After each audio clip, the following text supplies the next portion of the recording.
بەناوی خوای بەخشندە و میهرەبان بەناوی گەلی کوردستان دانیشتنەکەمان دەکەینەوە دانیشتنی ژمارە 11 ئاسایی وەرزی گرێدانی یەکەم ساڵی یەکەم لە خولی پێنجەمی هەڵبژاردننی پەرلەمانی کوردستان بەڕێز سکرتێری پەرلەمان بفەرمونون بەرنامەی کاری دانیشتنی ئەمڕۆ بخوێندنەوە. بەڕێز سەرۆکی پەرلەمان بەرنامەی کار بەپێی حکمی برگەکانی یەکەم دووەم سەیەم لە مادەی 16 برگەی سەیەم لە مادەی 18 مادەکانی 47 48 52 54 55 56 57 برگەی یەکەمی مادەی 88 لە پەیرەوی ناوخۆی پەرلەمانی کوردستان داش عێراق دەستەی سەرۆکایەتی پەرلەمان بریاریدا بەرنامەیکاری دانیشتنی ژمارە 11 ئاسایی خولی بەهارەی ساڵی یەکەم لە خولی پێنجەمی هەڵبژاردننی پەرلەمان لە کاتژمێر 11 پێشنەوەڕۆ ڕۆژی یەکشەمە ڕێکەوتی حوتی 2019 بەم شێوەیە بێت. یەکەم خوێندنەوەی دووەمی پێشنیازی یاسای ژمارە 3 ساڵی 2009 یاسای پارێزگاکانی هەرێمی کوردستان وەخستنە ڕوو راپۆرتی لیژنەی یاسایی بەپێی حکمی مادەکانی 87 88 89 لە پەیرەوی ناوخۆی پەرلەمانی کوردستان.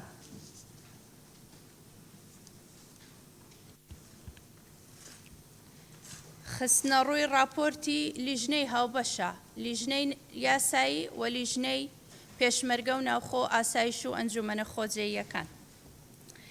بەڕێز سکرتێری پەرلەمان بفەرمونون پوختەی کۆنووسی دانیشتنی پێشووە ناوی ئامادە نەبووان بە مۆڵەت و بێمۆڵەت بخوێندنەوە. بەڕێز سەرۆکی پەرلەمان پوختەی دانیشتنی ژمارەدەی ئاسایی ڕۆژی شەمە ڕێکەوتی 6 هەفتی 2019 بەم شێوەیە خوارەوە بوو. 1 دەستپێکردنی دانیشتن لەلایەن بەڕێز سەرۆکی پەرلەمان. 2 خوێندنەوەی بەرنامەی کار و پوختەی دانیشتن و ناوی ئامادەبوو ئامادە نەبووان لەلایەن بەڕێز سکرتێری پەرلەمان. 3 دەستپێکردنی برگەکانی بەرنامەی کار لەلایەن بەڕێز سەرۆکی پەرلەمان. 4 بەهۆی پێویستی گفتوگۆکردن و هەماهەنگی لەگەڵ حکوومەت و پێشنیازی یاسای مرۆڤسازی لە هەرێمی کوردستان خوێندنەوەی یەکەم بۆ نەکرا بەدەنگی 52 پەرلەمانتار. 5 خوێندنەوەی یەکەمی پێشنیازی یاسای بە خاوەنکردنی ئەو زەویانە زەویدەبڕێویان لەسەر کراوە لە سنووری شارەوانیەکان لە هەرێمی کوردستان. 6 خوێندنەوەی یەکەمی پێشنیازی یاسای هەمواری یاسای ژمارە 3 ساڵی 2009 یاسای پارێزگاکانی هەرێمی کوردستان. کۆتایی هاتنی دانیشتن کە لەلایەن بەڕێز سەرۆکی پەرلەمان. ناوی ئەو ئەندامانەی موڵەت پێدراویان بەبێ موڵەت ئامادە نەبوون بۆ دانیشتنی ژمارەدەی ئاسایی خولی پێنجەمی هەڵبژاردننی پەرلەمان لە بڕواری 6 هەفتی 2009 یەکەم بەڵێن ئیسماعیل حاجی ئیبراهیم مۆڵەت. 2 بێگەر دڵشاد شوکرەڵە مۆڵەت. 3 ڕێواز فایق حوسێن مۆڵەت. 4 سۆران عومەر سەعید مۆڵەت. 5 سەرکۆ ئازاد حوسێن مۆڵەت. 6 شنۆ ئەشقی عەبدوڵڵە مۆڵەت. 7 عەبدوسەتار مەجید قادر مۆڵەت. 8 فەیسەڵ عەباس عەولە مۆڵەت. 9 محسن حوسێن مستەفە مۆڵەت. 10 هەدیە موراد حەیدەر مۆڵەت. بەڵێ ئەندامانی بەڕێزی پەرلەمان دەست بە جێبەجێکردنی بەرنامەی کاری دانیشتنی ئەمڕۆمان دەکەین و داوا لە هەردوو لیژنەی کاروباری یاسایی و لیژنەی پێشمەرگە و ناوخۆ ئاسایش و ئەنجومەنە خۆجێیەکان دەکەین کە تەنها دەستەی سەرۆکایەتیان بفەرمونون بۆ شوێنی تایبەت بە مەبەستی جێبەجێکردنی بەرنامەی کار. فەرموو.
بەڕێز سەرۆکی پەرلەمان بەڕێز بفەرموو پرۆژە پێشنیازی یاساکە بخوێنەوە دواتریش راپۆرتی هەردوو لیژنە بخوێنەوە. پێشنیازی یاسا لەلایەن بڕیاردەری لژنەی یاسایی کەک جەلال دەخوێنێتەوە.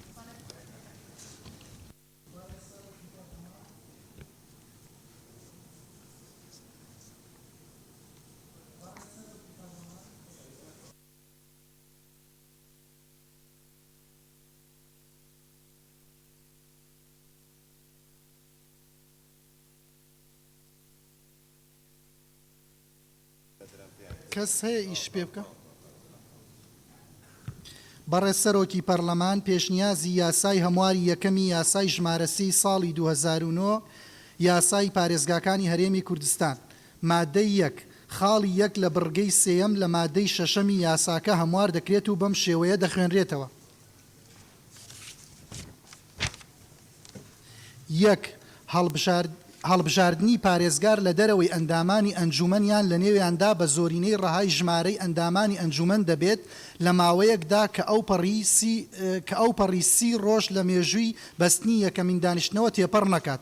مادەی 2 بەدەر لە حکمی بڕگەی دووەم لە مادەی 4 یاساکە و بەدەر لە حکمی بڕگەی سێیەم لە مادەی 31 لە یاسای ژمارە 4 ساڵی 2009 هەموارکراو ئەم خولەی ئەنجومەنی پارێزگاکان لە پیادەکردنی تایبەتمەندیەکانیان لە کاتی کۆتایی هاتنی ماوەی یاساییان تا هەڵبژاردننی خولی نوێی ئەنجومەن بەردەوام دەبن. مادەی 3 پێویستە ئەنجومەنی وەزیران و لایەنە پەیوەندیدارەکان حکومەکانی ئەم یاسایە جێبەجێ بکەن. مادەی 4 کار بە هیچ دەقێکی یاسایی یان بڕیارێک ناکرێت کە ناکۆک بێت لەگەڵ دەقەکانی ئەم یاسایە. مادەی 5 ئەم یاسایە لە ڕۆژی دەرچواندنی جێبەجێ دەکرێت و لە ڕۆژنامەی فەرمی وەقایعی کوردستان بڵاو دەکرێتەوە. هۆیەکانی دەرچواندنی بە مەبەستی دروست نەبوونی بۆشایی یاسایی لە ئەنجومەنی پارێزگاکان و بەردەوامبوونی ئەنجومەنەکان لە پیادەکردنی تایبەتمەندیەکانی بە مەبەستی فەراهەمکردن و گەیاندنی خزمەتگوزاریەکان بۆ هاوڵاتیان بە شێوەیەکی باشتر ئەم یاسایە دەرچوێنرا. زۆر سوپاس سەرۆکی پەرلەمان. زۆر سپاس بفەرموو سەرۆکی لیژنەی یاسایی راپۆرتی هاوبەش بخوێننەوە. بەڕێز سەرۆکی پەرلەمان راپۆرتی هاوبەش سەبارەت بە پێشنیازی یاسای هەمواری یەکەمی یاسای ژمارە 3 ساڵی 2009 یاسای پارێزگاکان لە هەرێمی کوردستان داش عێراق لژنەی کاروباری یاسایی و لژنەی پێشمەرگە و ناوخۆ و ئاسایش و ئەنجومەنە خوجێیەکان ڕۆژی شەمە ڕێکەوتی 6 حوتی 2019 کاتژێر 12 خولەکی پاش نیوەڕۆ کۆبوونەوەی هاوبەشیان ئەنجامدا بۆ تاوتوێکردنی پێشنیازی یاسای هەمواری یەکەمی یاسای ژمارە 3 ساڵی 2009 یاسای پارێزگاکان لە هەرێمی کوردستان داش عێراق کە لەلایەن ژمارە یاسای ئەندامانی پەرلەمانەوە پێشکەش کراوە. دوای خوێندنەوەی یەکەمی لە دانیشتنی ژمارە 10 ڕۆژی شەمە بەرواری 6 حوتی 2019 ڕەوانەی لیژنەکانمان کراوە. دوای گفتوگۆکردن و تاوتوێکردن لیژنەکان گەیشتنە ئەم ئەنجامانەی خوارەوە. ناونیشانی پێشنیازی یاساکە پێشنیازی یاسای هەمواری یەکەمی یاسای ژمارە 3 ساڵی 2009 یاسای پارێزگاکانی هەرێمی کوردستان. مادە 1 خاڵی 1 لە بڕگەی سێم لە مادەی شەشەمی یاساکە هەموار دەکرێت و بەم شێوەیە دەخوێندرێتەوە.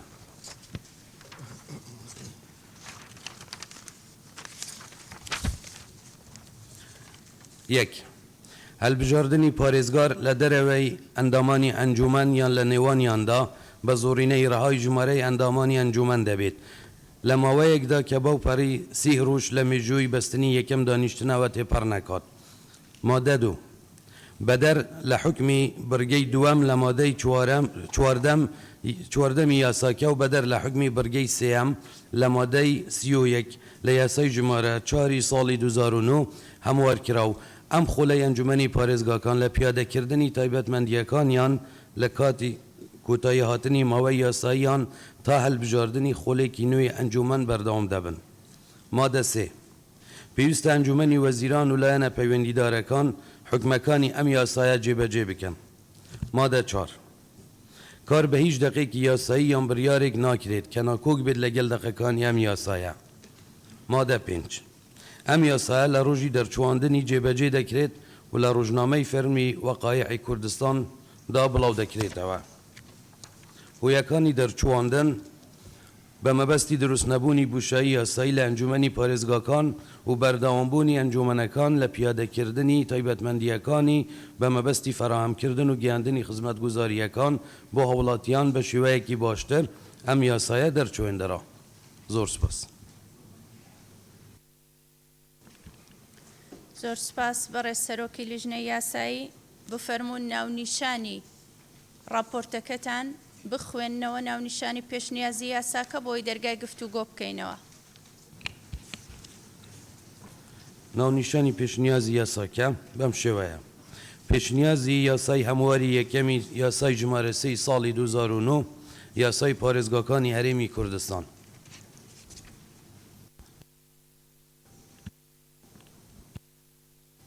ئەندامانی بەڕێزی پەرلەمان، هەر کەسێک دەیەوێت قسە لەسەر ناونیشانی پێشنیازی یاساکە بکاتن با دەست بەرزکاتەوە بۆ ئەوی ناوی تۆمار بکەین.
بەڕێزان ئەوانەی دەیانەوێت ناونیشانی پێشنیازی یاساکە گفتوگۆ بکەن: دکتۆر شێرکۆ جەودەت، بەڕێز کاکی ئیسماعیل، بەڕێز دکتۆرە ڕێواز، بەڕێز سەرچنار خانم، بەڕێز ڕووپاک خان، بەڕێز کاک ئازاد، بەڕێز کاک کاوە.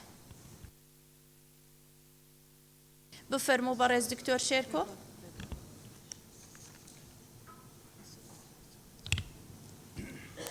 بەناوی خۆی گەورە بەڕێز سەرۆکی پەرلەمان، سەبارەت بە ناونیشانەکە لەبەرەوەی کە لە مادەی 2 ئەم هەموارەیە هاتووە، باس لە بڕگەی 3 مادەی 31 یاسای ژمارە 4 2009 ئەکا، بۆیە لە ناونیشانەکە نابێ بڵێن یاسای ژمارە 3 ساڵی 2009 بەتەنها، بەڵکو بێ بڵێن ژمارە 3 و ژمارە 4 ساڵی 2009، چونکە هەموارەکە ژمارە 4 ساڵی 2009 تایە لە مادەی 2. لەبەرەوە ژمارە 3 تەنها لە ناونیشانەکە هەبێ، پێم وایە بێ ژمارە 4یشی بۆ ئیزافە بکرێ یاسای ژمارە 4 2009، چونکە لە مادەی 2 ژمارە 4یش هەموار ئەکرێتەوە. سپاس. بەڕێز کاک ئیسماعیل بفەرمونون. هەر نفسی بۆ چوونم هەیە پشتگیری هەندێک کەم دژم بێتە پێشنیازی یاسای هەمواری یەکەمی یاسای ژمارە 3 ساڵی 2009 و ژمارەی 4 2009، چونکە مادەی دووەمدا هەر ئیشارەت بەوە قانونە کردیە. ئەندامانی لیژنەی یاسایی دەستەی سەرۆکایەتی پێشنیارەکان بنووسنەوە لای خۆتان تەسجیلی بکەن. بەڵێ دکتۆرە ڕێواز بفەرموو. بەڕێز سەرۆکی پەرلەمان ڕێواز فایق، هەمان ئەو قسەی کاک دکتۆر شێرکۆیە، من پێشنیارەکەم دەستەی سەرۆکایەتی پەرلەمان و دەستەی سەرۆکایەتی هەردوو لیژنەکە بگەنە سیغەیەک کە لەگەڵ ناوەڕۆکەکەیان بگونجێ. گرنگ نییە ینی چییە بزەبێت، بەڵام ناوەڕۆکەکە و ناونیشانەکە هاوتا بکرێت. زۆر سپاس. بەڕێز سەرچنار خانم فەرموو.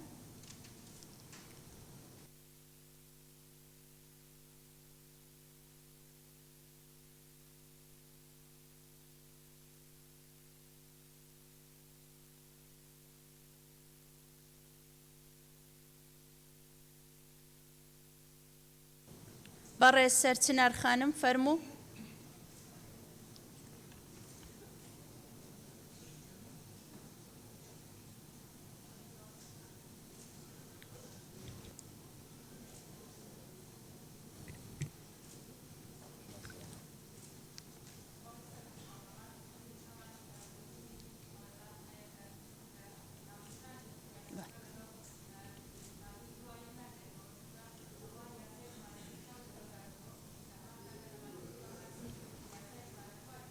بەڵێ گەیشت بەڵێ زۆر سپاس گەیشت پشتگیری لە پێشنیارەکەی بەڕێز دکتۆر شێرکۆ دەکا بەڵێ ڕووپاک خان فەرموو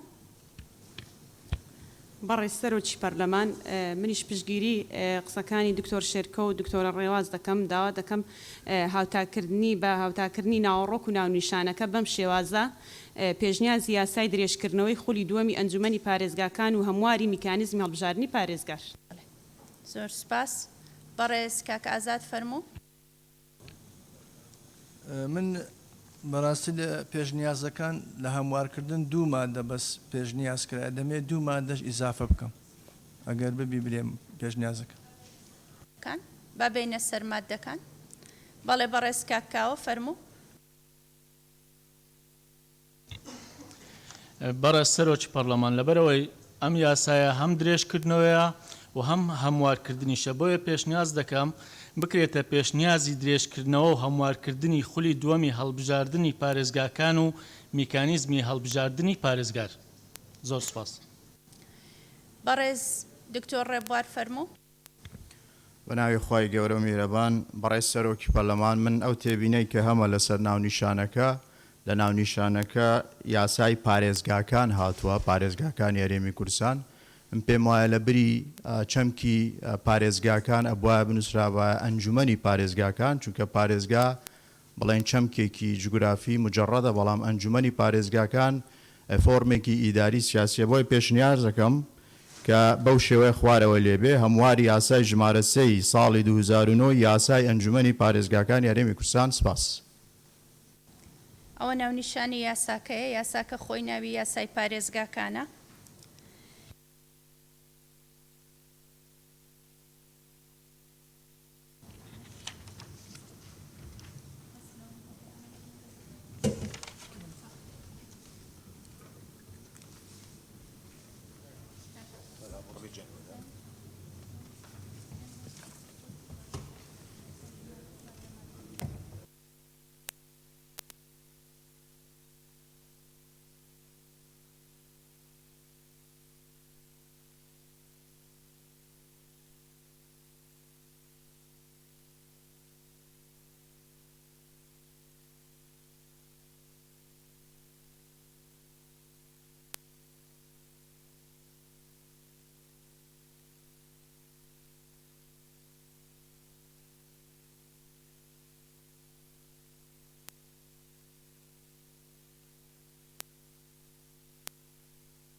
بەڕێز سەرۆکی لیژنەی یاسایی هیچ وەڵامێکتان هەیە بۆ ئەندامان بەڕێز سەرۆکی پەرلەمان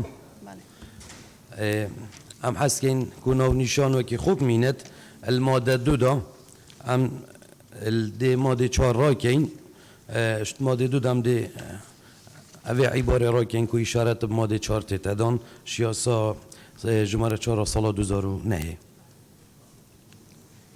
لیژنەی یاسایی بە پەسەندی دەزانێت کە ناونیشانەکە وەکو خۆی بمێنێتەوە و هیچ خەلەلێکی یاسایی ڕووناداتن کە ئیشارەت بە یاسای ژمارە 4 ساڵی 2009 نەدەن بۆیە لە مادەی 2 یاسای ژمارە 4 ساڵی 2009 هەڵدەگیرێ لەسەر پێشنیاری بەڕێزان ئەندامانی پەرلەمان ئێستا ناونیشانەکە بخوێنەوە بۆی بخەینە دەنگدان بەڕێز سەرۆکی لیژنەی یاسایی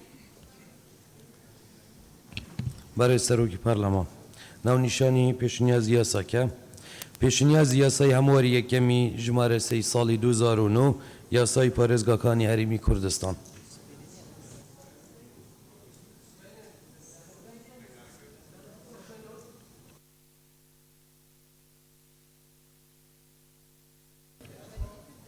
بەڵێ ببڕ بەڵێ بەڵێ خوێندنەوە بەو شێوەیە کە خوێندرایەوە بەیانی دەنگدانە لەسەری بەڵێ بەڕێ سەرۆکی لیژنەی یاسایی بفەرمونون مادەی یەک بخوێندنەوە.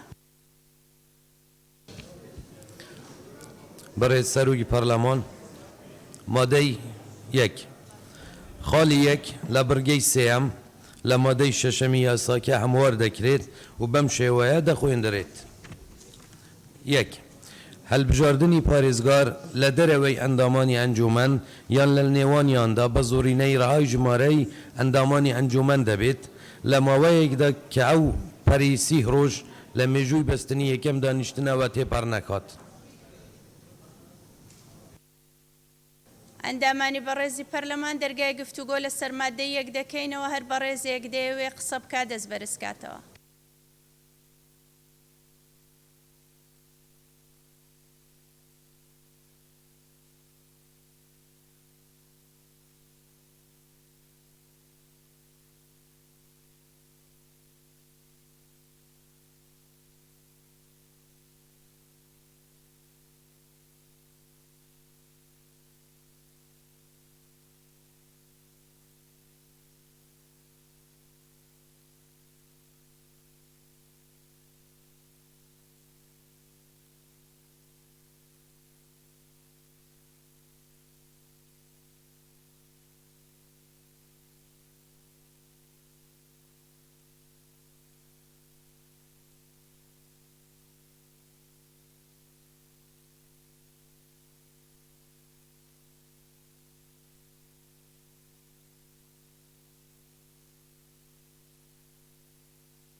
ئەو بەڕێزانەی دەیانەوێ گفتوگۆی مادەی یەک بکەن بەڕێز کاک جەلال بەڕێز کاک ظاهر بەڕێز کاک شوان بەڕێز کاک چیا بەڕێز کاک وەیسی بەڕێز کاک زانا بەڕێز کاک کاروان بەڕێز کاک عەبدستار بەڕێز دکتۆر هەورامان بەڕێز ڕۆژان خانم بەڕێز ڕووپاک خانم بەڕێز لەیلا خانم بەڕێز دکتۆر کاظم بەڕێز دکتۆر شێرکۆ بەڕێز دکتۆر مەحیەدین بەڕێز دکتۆر ئیسماعیل بەڕێز کاک دیاری بەڕێز مامۆستا ئەبووبەکر بەڕێز کاک کاوە بەڕێز کاک سیروان بەڕێز هەلس خانم بەڕێز سەرچنار خانم بەڕێز کاک مەم بەڕێز موژدە خانم بەڕێز ژیان خان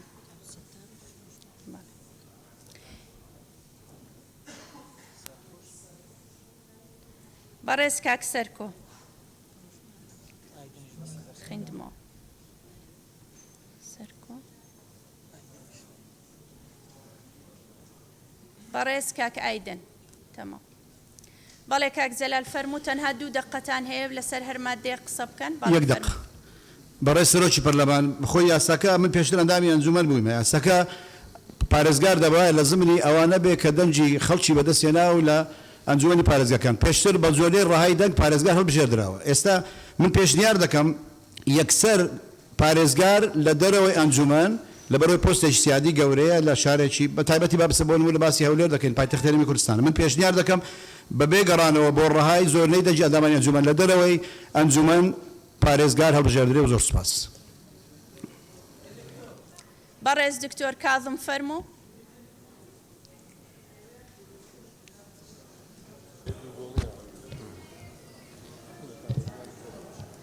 بەڕێز سەرۆکی پەرلەمان تێبینی ئێمە لەسەر ئەو بڕگەیە ئەوەیە کە بەڕاستی خودی ئەنجومەنی پارێزگاکان بۆ نزیکردنەوەی خەڵکە لە دەسەڵات و هەڵبژاردننی کەسێک لە دەرەوەی ئەنجومەنی پارێزگاکان خۆی لە خۆیان دوورخستنەوەی خەڵکە لە دەسەڵات.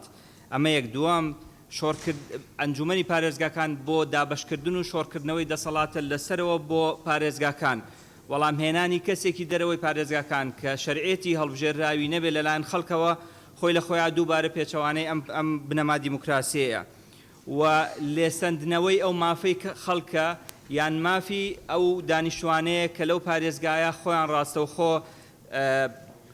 با بڵێن خۆیان ڕاستەوخۆ پارێزگاری خۆیان هەڵبژێرن. ئەمە دووەم. خاڵی سێیەم هێنانی کەسێک لە دەرەوەی ئەنجومەنی پارێزگا بەبێ شەرعێتی هەڵبژێرراو لەلایەن خەڵکەوە وا دەکات کە کەسانی گوێڕایەڵ بۆ حیزبەکان بهێنرێن بکرێنە پارێزگاری شارەکان و لە باتیەوەی گوێڕایەڵی خەڵک بن گوێڕایەڵی حیزبەکانیان بن و خەڵک لەم کاتەیە مافی پێشێ لەکرێ و کەمتر ئاوڵ لە خەڵکە درێتەوە. خۆت بگەینە بەبێ تەشهیر. بەڵێ زۆر سپاس. فەرموو کاک ظاهر.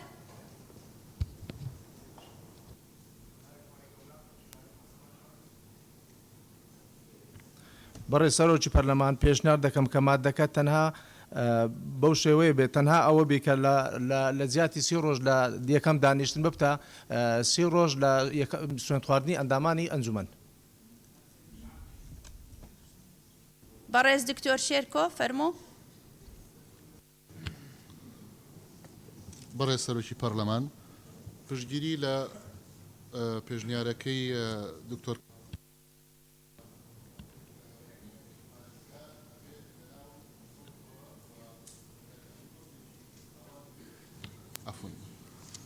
بەڕێز سەرۆکی پەرلەمان پشتگیری لە بۆچوونەکەی دکتۆر کازمەکەم کە پارێزگا ئەبێ لە ناو خەڵکەوە بێ و ئەنجومەنی پارێزگا کە منتەخەبە پێویستە پارێزگا لەوێەوە بێ بۆیە دانانی پارێزگا لە دەرەوەی ئەنجومەنی پارێزگا بە تەراجوعێکی گەورەی ئەبینم لە پرۆسی دیموکراسی بۆیە لەگەڵ ئەوە دام کە لە ناو ئەنجومەنی پارێزگایە. بەڕێز کاکشوان فەرموو. بەڕێز سەرۆکی پەرلەمان داوا دەکەم بەرگەکە وەکو ئەو دقەی کە نووسراوەتەوە جێگیر بکرێت. سپاس. بەڕێز دکتۆر محێدین فەرموو.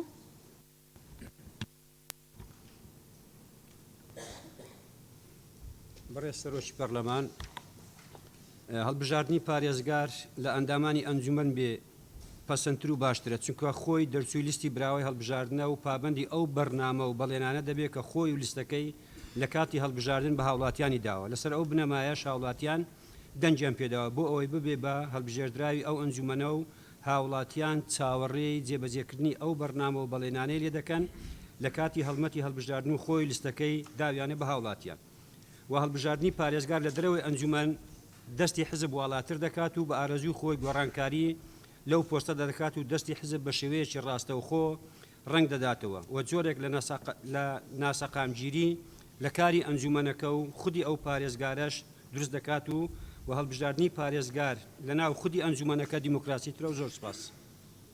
زۆر سپاس. بەڕێز کاکچیا. زۆر سپاس سەرۆکە پەرلەمانی من پێ باشە مادەیەکی بڤ شێوازی بێتە گۆڕین هەڵبژاردننی پارێزگا لە دەروەی ئەندامانی ئەنجومەن یان لە نێوانیاندا بە زۆرینەی ڕەها ژمارەی ئەندامانی ئەنجومەن دەبێت لە ماوەیەکدا کە ئەو پەریسیل و ڕەڕۆژی مێژوو بەستنی یەکەمی دانیشتنی پشتی سۆند خواردن یان پشتی دانیشتنی سۆند خواردن بێتە زێدەکرین چونکی ئەندامی ئەنجومەنی حتا سۆند نەخوت حەقی دەنگدانی ناو نابتە ئەندامی ئەنجومەنی سۆند خواردن پشتینگە بتە ئەندامی ئەنجومەنی و حەقی دەنگدانی هەیە. زۆر سپاس.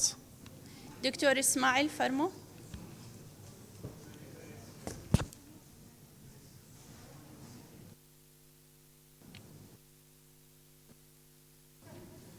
بەێ بەرێ سەرۆکە پەرلەمانی سێ تێبینی من هەنا سەرێ یاکی ئەولان ڕقم ئێک هەلا بدرێت چونکار یەک فەقەرەیە حەوجانینە و ڕقمێک زیادە دوو ئەمن لەگەل ئەوەم لە ناو ئەنجومەن بیت چونکی بە دەنگی گەل پارێزگا هێزتر زۆر بە هێزتر دەبێت.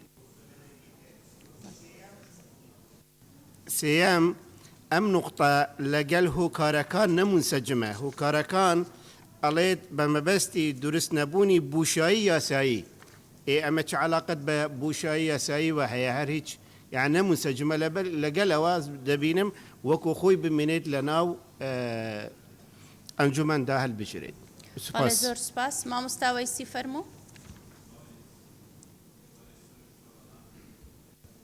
بەڕێز سەرۆکی پەرلەمان من لەگەدامە ئەو مادەیە وەکو خۆی ببینیتەوە بەڵام تەنها لە دێری دووەم لە ماوەیەکدا کە ئەوە بیتە لەو پەڕی. زۆر سپاس. زۆر سپاس بەڕێز کاک دیاری فەرموو. بەڵێ بەڕێز سەرۆکی پەرلەمان پشتگیری لە وتەکانی دکتۆر کازم دەکەم و پێشنیاز دەکەم کە مادەی یەک بەم جۆرەی لێ بکرێت هەڵبژاردننی پارێزگار لە ناو ئەندامانی ئەنجومەن بە زۆرینەی ڕاهی ژمارەی ئەندامانی ئەنجومەن دەبێت لە ماوەیەکدا کە ئەو پەڕیسی ڕۆژ لە مێژووی بەستنیەکەم دانیشتنەوە تێپەڕ نەکات واتە لە مادەکەدا هەڵبژاردننی پارێزگار لە دەروێ ئەندامانی ئەنجومەن لا ببرێت لەبەرەوەی بێهیواکردنی خەڵکە لە پرۆسی دیموکراسی و لێدانە لە پرۆسی دیموکراسی و دەبێت هیوا بژێڕینەوە بۆ خەڵک و خەڵک متمانی بە دیموکراسی باڵبژاردنە بێت. زۆر سپاس کاک زانا فەرموو. بەڕێز سەرۆکی پەرلەمان پشتگیری لە ڕای لیژنەی یاسایی و لیژنەی پێشمەرگە و ناوخۆ و ئاسایش و ئەنجومەنە خۆجێیەکان دەکەم کە دەقی ئەم خاڵ یەک لە مادەی یەکەمی پێشنیازی یاسای هەموارکراوی ژمارە 3 ساڵی 2009 خۆی بمێنێتەوە. زۆر سپاس. بەڕێز مامۆستا ئەبوبەکر فەرموو. بەڕێز سەرۆکی پەرلەمان لەگەڵ ئەوەی پارێزگا و ئەنجومەنی پارێزگا حکوومەتێکی مسەغەرە بەڵام من هەر پێم باشە پارێزگار لە ناو ئەندامانی ئەنجومەن هەڵبژێرێ نەک لە دەرەوە بۆ ئەوەی حیزبەکان لە کاتی هەڵبژاردن و ڕکەبەریەکانە کەسانی شایستە و بەهێز هەڵبژێرن و حساب بۆ هەموو حاڵەتەکان بکەن و هەڵبژاردننی خەڵک لە دەرەوەی ئەنجومەن لاوازکردن و کەم بایەخکردنی ئەنجومەنی پارێزگاکانە و ئەو ئەنجومەنانە لەبەرەوەی منتەخەب و هەڵبژێڕاوی ڕاستە و خۆی خەڵکن بۆ ئەوەی کە لە پێناوی ئەوەی کە هەماهەنگی و هاوکاری نێوان ئەنجومەن و پارێزگار وە خۆی بڕواوە یەکتری تەواو بکەن بۆیەوە باشترەکە پارێزگار هەر لە ناو ئەنجومەنەوە هەڵبژێرێ نەک لە دەرەوەی ئەنجومەن. زۆر سپاس. زۆر سپاس بەڕێز کاک کاروان فەرموو. بەناوی خدای گەورە و میهرەبان بەڕێز سەرۆکی پەرلەمان هەڵبەت بۆ ڕەچاوکردنی دۆخی ئێستای زۆفی هەرێمی کوردستان مادەی یەکەم دەکرێت گونجاوی بۆ ئێستا بەڵام بۆ ڕێزگرتن لە پرۆسێسی دیموکراسی و ئیرادەی گەل وا پێویست دەکا کە ئیزافەیەک بۆ ئەم مادەیە بکرێت. من پێشنیاز دەکەم کە ئەم مادەیە بەم شێوی لێ بکرێت. مادەی یەکەم تەنها بۆ ئەم خولەی ئەنجومەن هەڵبژاردننی پارێزگار لە دەروێ ئەندامانی ئەنجومەنیان لە نێوانیاندا بە زۆرنەی ڕەهای ژمارەی ئەندامانی ئەنجومەن دەبێت لە ماوەیەکدا کە ئەو پەڕیستی ڕۆژ لە مێژووی بەستنی یەکەم دانیشتنەوە تێپەڕ نەکات. پێویست بۆ دەکات کە ئێمە تەنها بیکەین بۆم خولەی ئەنجومەن ئەگەر لەوە تێپەڕکات هەڵبەت دەبێتە هۆکاری بەێرزشکردنی پرۆسی دەنگدان دیموکراسی لە هەرێمی کوردستان. زۆر سپاس. سپاس بەڕێز کاک کاوە. بەڕێز سەرۆکی پەرلەمان من پێم وایە هەڵبژاردننی پارێزگار لە دەرەوەی ئەندامانی ئەنجومەن دژە بە پرۆسەی دیموکراسی و دەستی حەزب لە ناودام و دەستگاکانی دەوڵەت بەهێزتر دەکات لە کاتێکا ئێمە باس لە بە موسساتکردنی دام و دەستگاکانی دەوڵەت دەکەین. بۆیە پشتگیری لە قسەکانی دکتۆر کازم و کاک دیاری و برادران. زۆر سپاس بەڕێز کاک عەبدەستار فەرموو. تەنها بەناوی خوددا بەڕێز سەرۆکی پەرلەمان ئەمیش پشتگیریە بۆ چونە دەکەم کە هەڵبژاردننی پارێزگار لە ناو ئەنجومەنی پارێزگا بێ لەوانەیە باسیەوە بکرێت کە پۆستێکی گرنگە و ئەرکو مەهامی گرنگی هەیە پارێزگار ڕاستە بەڵام ئەوە دەکرێت بەوە پڕ بکرێتەوە ئەوەی کە مامۆستا بەکر ئاماژەی پێکرد بە حیزبەکان هەوڵدن خەڵکی شایستە و خەڵکی بەهێز و بەتوانە بربژێر بکەن بۆ ئەو ئەنجومەنی پارێزگایە بۆ کە دواتر ئەگەر چاویان لەوە هەیە کە پارێزگارێکی بەهێز و شایستە دابنێن ئەو کەس هەڵبژێدرێت. بۆ ئەم پێم وایە ئێمە ئەم دەرگایە نەکەینەوە کە ئەم حەقە لە ئەنجومەنی پارێزگا وەربگرینەوە و ئەم حەقە لە خەڵک وەربگرینەوە چونکە پارێزگار هەمان دەزانین پەیوەندیی ڕاستە و خۆی بە هەم سێکتەرەکانی ئەو محافەزەیەوە هەیە هەم پەیوەندی بە خەڵکەوە هەیە. سپاس. بەڕێز کاک سیروان فەرموو. بەڕێز سەرۆکی پەرلەمان لەگەڵ بۆچوونەکانی بەڕێزان دکتۆر کازم دکتۆر مەحێدین دکتۆر شێرکۆ کاک دیاری و کاک ئەبوبەکر و کاکاوەم بەدەر لەوەی کە باس لە هەڵبژاردن مافێکی ڕەهای گەلە گەل ئەو بڕیارە ئەیە ئیتر چ پێویستەکە لە دەرەوە حیزبێکیان لایەنێک کەسانێک بێنەوە ئەم ئەنجومەنەوە. پشتگیریت کرد بەڵێ مامۆستا هەورامان فەرموو.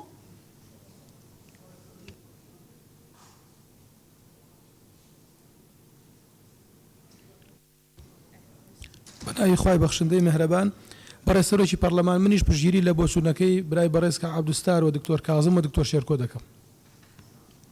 زۆر سپاس بەڕێز هەلەس خانم. بەڵێ فەرموو.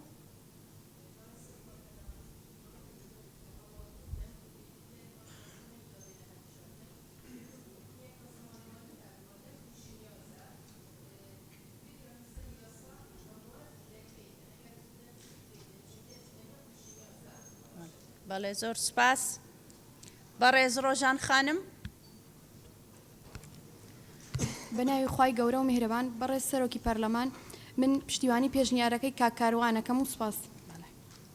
زۆر سپاس. بەڕێز سەرچنار خانم.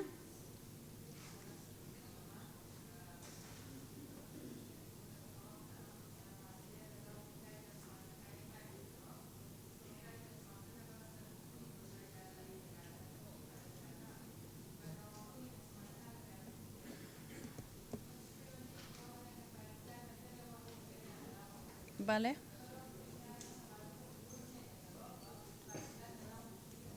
زۆر سپاس سەرچنار خانم. فەرموو ڕووپاک خانم. بەناوی خوای گەورە بەڕێز سەرۆکی پەرلەمان لەبەر ئەوەی پۆستی پارێزگار پۆستەچی نوێنەرایەتیە بۆیە هەڵبژاردننی پارێزگارە ناو ئەندامانی ئەنجومەن بێ و پشگیری قسەکانی کە عەبدولستار دەکەم. بەڵێ زۆر سپاس. بەڕێز کاکمەم.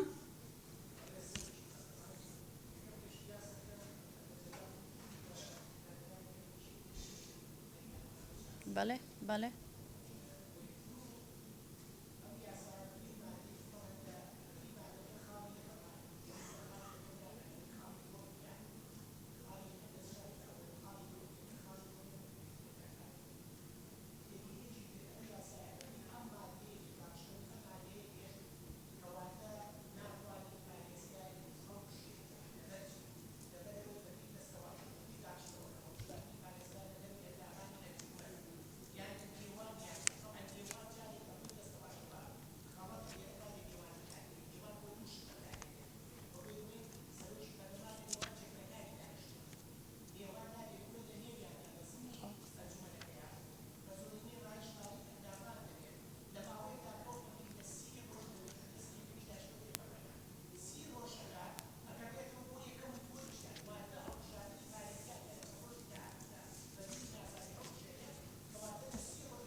قیمەتی هەڵبژاردن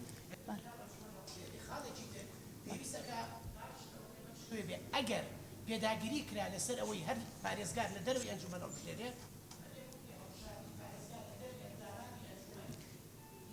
زۆرینەی ڕاهەی ژماری ئەندامانی ئەنجومەن لە ماوەیەکدا یان لە ماوەیەکدا تێپەڕ نەکات لە ناو ئەنجومەن هەڵبژێرێ. بەڵێ زۆر سپاس.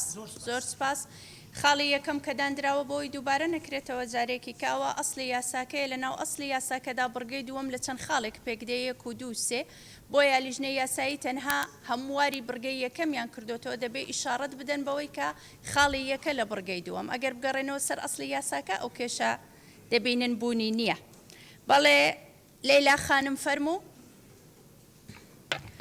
بەڕێز سەرۆکە پەرلەمانی ئەس دەگەل هەموارکردنی یاسا ئەنجومەنی پارێزگاهان بەوی ڕەنگی و ناو پرۆژەی داهاتیە دیارکردن ji ber ku endamên encûmenê parêzgahê bi şiweyekî rastexû li rêgay xelek dêne helbijartin ew encûmena nêwênerî ew parêzgah nebûye ewa bi baştirîn şêwe hewl bidin îdareyê parêzgaheke bête kirin ji ber hindê her katek endamên encûmenên parêzgahê bi meslihet bizanin ke şexsekî baş û guncaw heye pêwîst e ew encûmena ew desthilatê pê bidrêt ke ew kese helbijrêt که بم شوه دبیته هوی اوای که ام دست حالاتانی انجمنی پارزگاه زیاتر لبید و همیشه درفت بو خلکانی زیاتر برو سید بو اوای که بتوانن پستی پارزگاه ورگیرن و زیاتر خدمت بکن او کاتا انجمنی پارزگاه دست حالات زیاتر دبید بو اوای که اگر پارزگارک لارککانی خوی بدرستی جبجه نکید بتوانید لا بدن و او کاتا انجمنی پارزگاه دتوانید لناو همو خلکی پارزگاه کسی کی باش هل بجرن بو اوای خدمتی پارزگاه بکد اگر ام یاسا نگورد و پارێزگار تەنها لە ناو ئەندامانی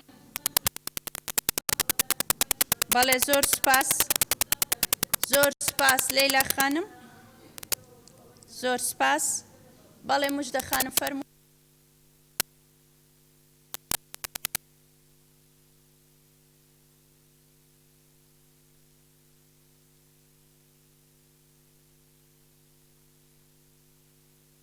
بەڵێ زۆر سپاس بەڕێز ژیان خانم.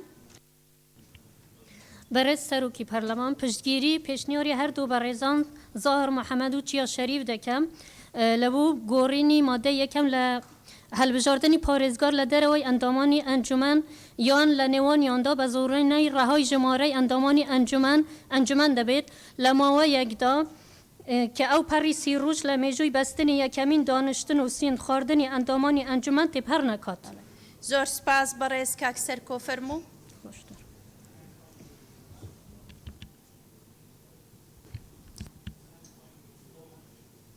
کی پەرلەمان بۆ ئەوەی مافی هەڵبژاردننی ڕاستەوخۆ و ژیانی دیموکراسی لە هاوڵاتیان نەسەنرێتەوە پشتیوانی بۆ چوونەکەی کاکاروان دەکەم. بەڕێز کاک ئایدن فەرموو. بەڕێز سەرۆکی پەرلەمان ئێمە دەبێت پێش هەموو شتێک ڕاچاوی مراعاتی ڕەوشی سیاسی هەرێم بکرێت و ئێمە باش ئەزانی کە لە ڕابردوودا لە پێکەنانی حکوومەت و ئیدارە محەلیەکان و پارێزگەکاندا کە پێویستمان بە تەوافق و بەڕێکەوتنە بوو. لێرەدا من کە پشتیوانی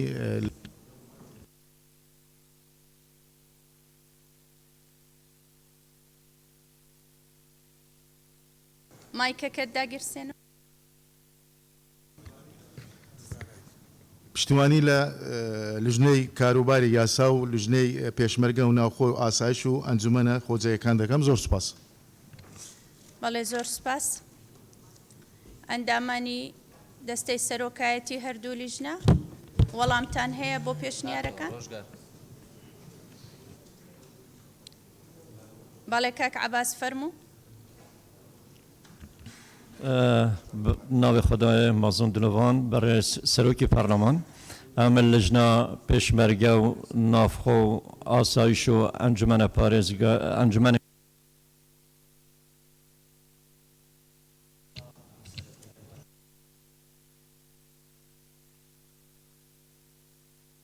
وکی خواب بمینیتن. سپاس. بەڕێز کاک عەباس فەرموو. بەڕێز سەرۆکی پەرلەمان جەنابتان ئەگەڕێم بدەنە وەکو ئەندامێک نەگوەک لیژنەی یاسایی لە بەروی تێبینیم هەبوو لەسەر یاسایەکە. من پێشنیار دەکەم بەڕاستی لە مادەیەدا لە کۆتاییەکەی بنووسرێت تەنها بۆ ئەم خولە لە بەروی ئەم یاسایە تایبەت نیە تەنها بە پارێزگایەکان بەڵکو تایبەتە بە قەزا و ناحیەکانی ژێمە جێبەجێمان نەکردووە ئەم یاسایە. ئەگەر پارێزگار لە دەرەوە هەڵبژێرنەوە بێگومان پێویستمان بە ناحیەکان بە تایبەتی لە قەزایەکان زیاتر دەبێت لە دەرەوە بێن هەڵبژێردرێت. لە بەروی تۆ جار هەیە هەڵبژاردنە و نەتیجەی هەڵبژاردن لەوانەیە کەسێکی یاسایی بۆ دەرنەچێت بۆ ئەم ناحیەیە. لە بەرەوە من بە باشی دەزانم ئەگەر خواکردی و جارێشتر و بڕیارماندا هەڵبژاردن بۆ ئەنجومەنی پارێزگاکان بکەین پێشتر بەڕاستی هەمواری ئەم یاسایە بکەینەوە لە بەروی پێم وایە زۆر بەرگەومادی پێویستی بە هەموارکردنەوە هەیە. بۆیە داواکارم لە بەروی ئێمە کێشەکەمانەوەی ماوەکە بەسەر چۆ بۆشایی یاسایی ئێستا هەیە بۆ ئەم خولە پێویستمان بەمەیە کە پارێزگار لە پارێزگاکان لە دەرەوە بێ یا لە ناوە بێ حالەتێکی یاسایی. سوپاسدانەکەم. سپاس. کاک عەباس ئەو جارە پێویستەوەکو ئەندامی پەرلەمان ناوی خۆت تۆمار بکەی بۆی ڕایەکەی خۆت بدەیت چونکە کاتێک کە ڕێگا دەدەین بە لیژنەکان تەنها بۆ گفتوگۆکردنە لەسەر پێشنیاری ئەندامان. بەڵێ. بەڕێز سەرۆکی لیژنەی یاسایی بفەرمونون مادەی دوو بخوێننەوە. بەڕێز سەرۆک پەرلەمان بەدەر لە حکمی بڕگەی دووەم لە مادەی چواردەمی یاساکە و بەدەر لە حکمی بڕگەی سێەم لە مادەی 31 لە یاسای ژمارە 4 ساڵی 2009 هەموارکرا و ئەم خۆلەی ئەنجومەنی پارێزگاکان لە پیادەکردنی تایبەتمەندیەکانیان لە کاتی کوتای هاتنی ماوەی یاساییان تا هەڵبژاردننی خۆلێکی نوێی ئەنجومەن بەردەوام دەبن. بەڕێز سەرۆکی لیژنەی یاسایی لەگەڵ لیژنەی ناوخۆ ڕێککەوتن کە بە دەری دووەم هەڵبگرن تکایە ڕوونکردنەوە بدە لەسەرەوەی. مەلێ. وەگیبەری بەڕێز سەرۆکۆ پارلەمانی وەگیبەری نوکیامە ئیشارەت پێدای توافق نابر هر دو لجنه کاروبار یاسایی و لجنه پیشمرگه و نافخو و واسای شو انجمن خوجه کان ام بینه ایک رأی سر هنده که هم اوه عبارت ماده 2 داش برگی سیم لماده 31 لیاسای جماره 4 سالی 2009 هل بگیرین اوه بریارم های دوای هەڵگرتن بیخوێنەوە مادەی دوو ماده 2 بدر لحکمی برگی دوام لماده 14 یاساکه ام خولی انجمنی پارێزگاکان لە پیادەکردنی تایبەتمەندیەکانیان لە کاتی کۆتایهاتنی ماوەی یاساییان تا هەڵبژاردننی خۆلێکی نوێی ئەنجومەن بەردەوام دەبن. بەڵێ بەڕێزان ئەندامانی پەرلەمان دەرگای گفتوگۆ لەسەر مادەی دوو دەکەینەوە هەر بەڕێزێک دەیەوێ قسە بکات دەست بەرزکاتەوە.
بەڕێز دکتۆر محیەدین بەڕێز دکتۆر شێرکۆ بەڕێز دکتۆر کاظم بەڕێز دکتۆر ئیسماعیل بەڕێز کاک سیپان بەڕێز کاک دیاری بەڕێز مامۆستا بووبەکر بەڕێز کاک کاوە بەڕێز کاک سیروان بەڕێز هەلس خانم بەڕێز سەرچنار خانم بەڕێز کاک مەم بەڕێز موژدە خانم بەڕێز کاک عەبدوستار بەڕێز کاک عەلی حەمە ساڵح بەڕێز شنۆ خانم بەڕێز ڕووپاک خانم بەڕێز بەدریە خانم بەڕێز کاک کاروان بەڕێز کاک محەممەد بەڕێز کاک جەلال بەڕێز کاک بەهمەن بەڕێز کاک حکمت بەڕێز حەسیبە خانم بەڕێز مامۆستا جیهاد بەڕێز دکتۆر سەباح بەڕێز کاک عەبدسەلام بەڕێز کاک شوان بەڕێز لەیلا خانم بەڕێز کاک ڕێبوار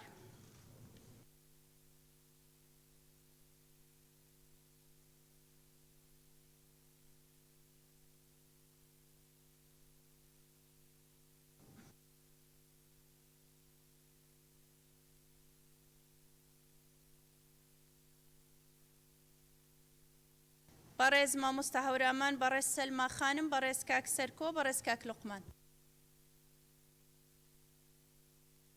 بفەرموو بەڕێز کاک محەممەد فەرموو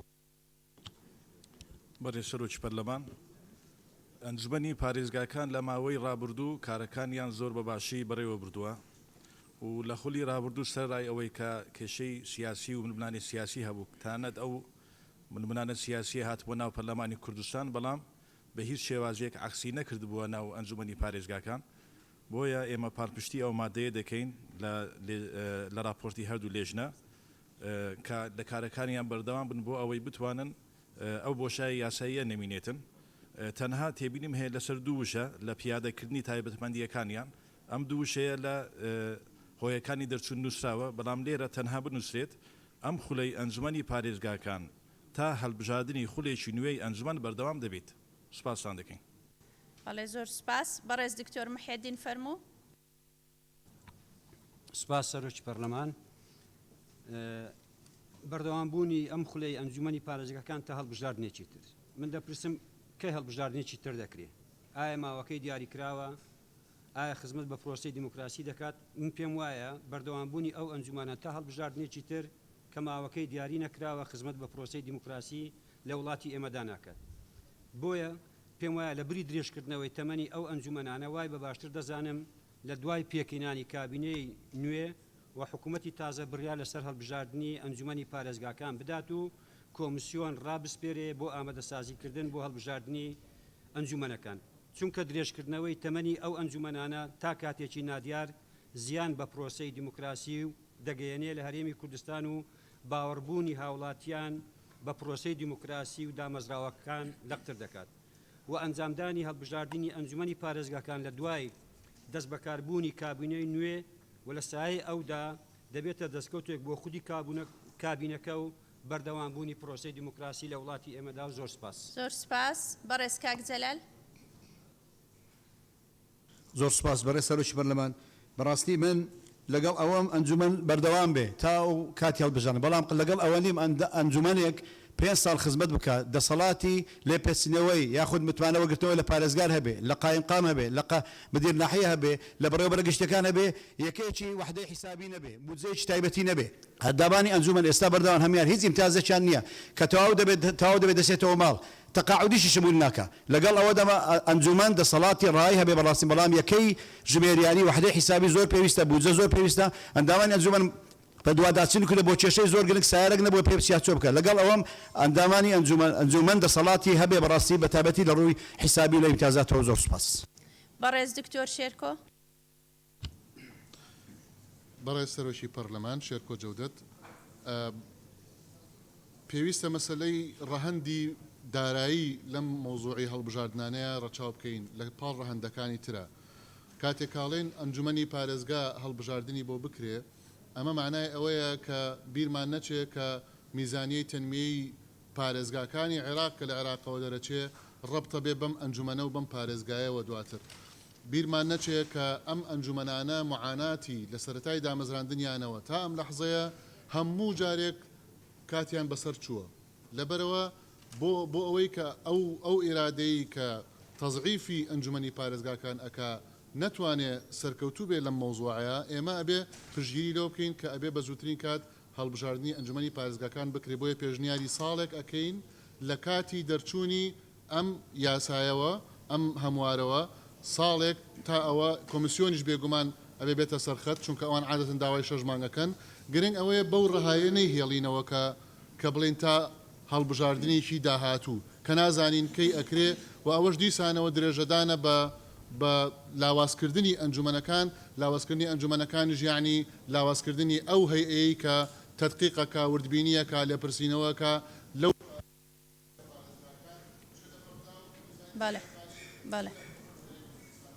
بەڵێ زۆر سپاس. بەڕێز کاک بەهمەن. بەڕێز سەرۆکی پەرلەمان، من لەگەڵەوەم ئەو مادەیە خۆی بمێنێت تەنها ئەوە ئەو وشەیە بگۆڕێ ئەم خولێ ئەنجومەنی پارێزگاکان لە پیادەکردنی دەسەڵاتەکانی نەک تایبەتمەندیەکانی. دەسەڵاتەکانی جوانترە و خۆمان دەزانین کە ئەنجومەنی پارێزگاکان دەسەڵاتیان هەیە. ئەوە لە جاتی ئەو وشەیە دابنێ و زۆر سپاس. بەڵێ زۆر سپاس. بەڕێز دکتۆر کاظم فەرموو.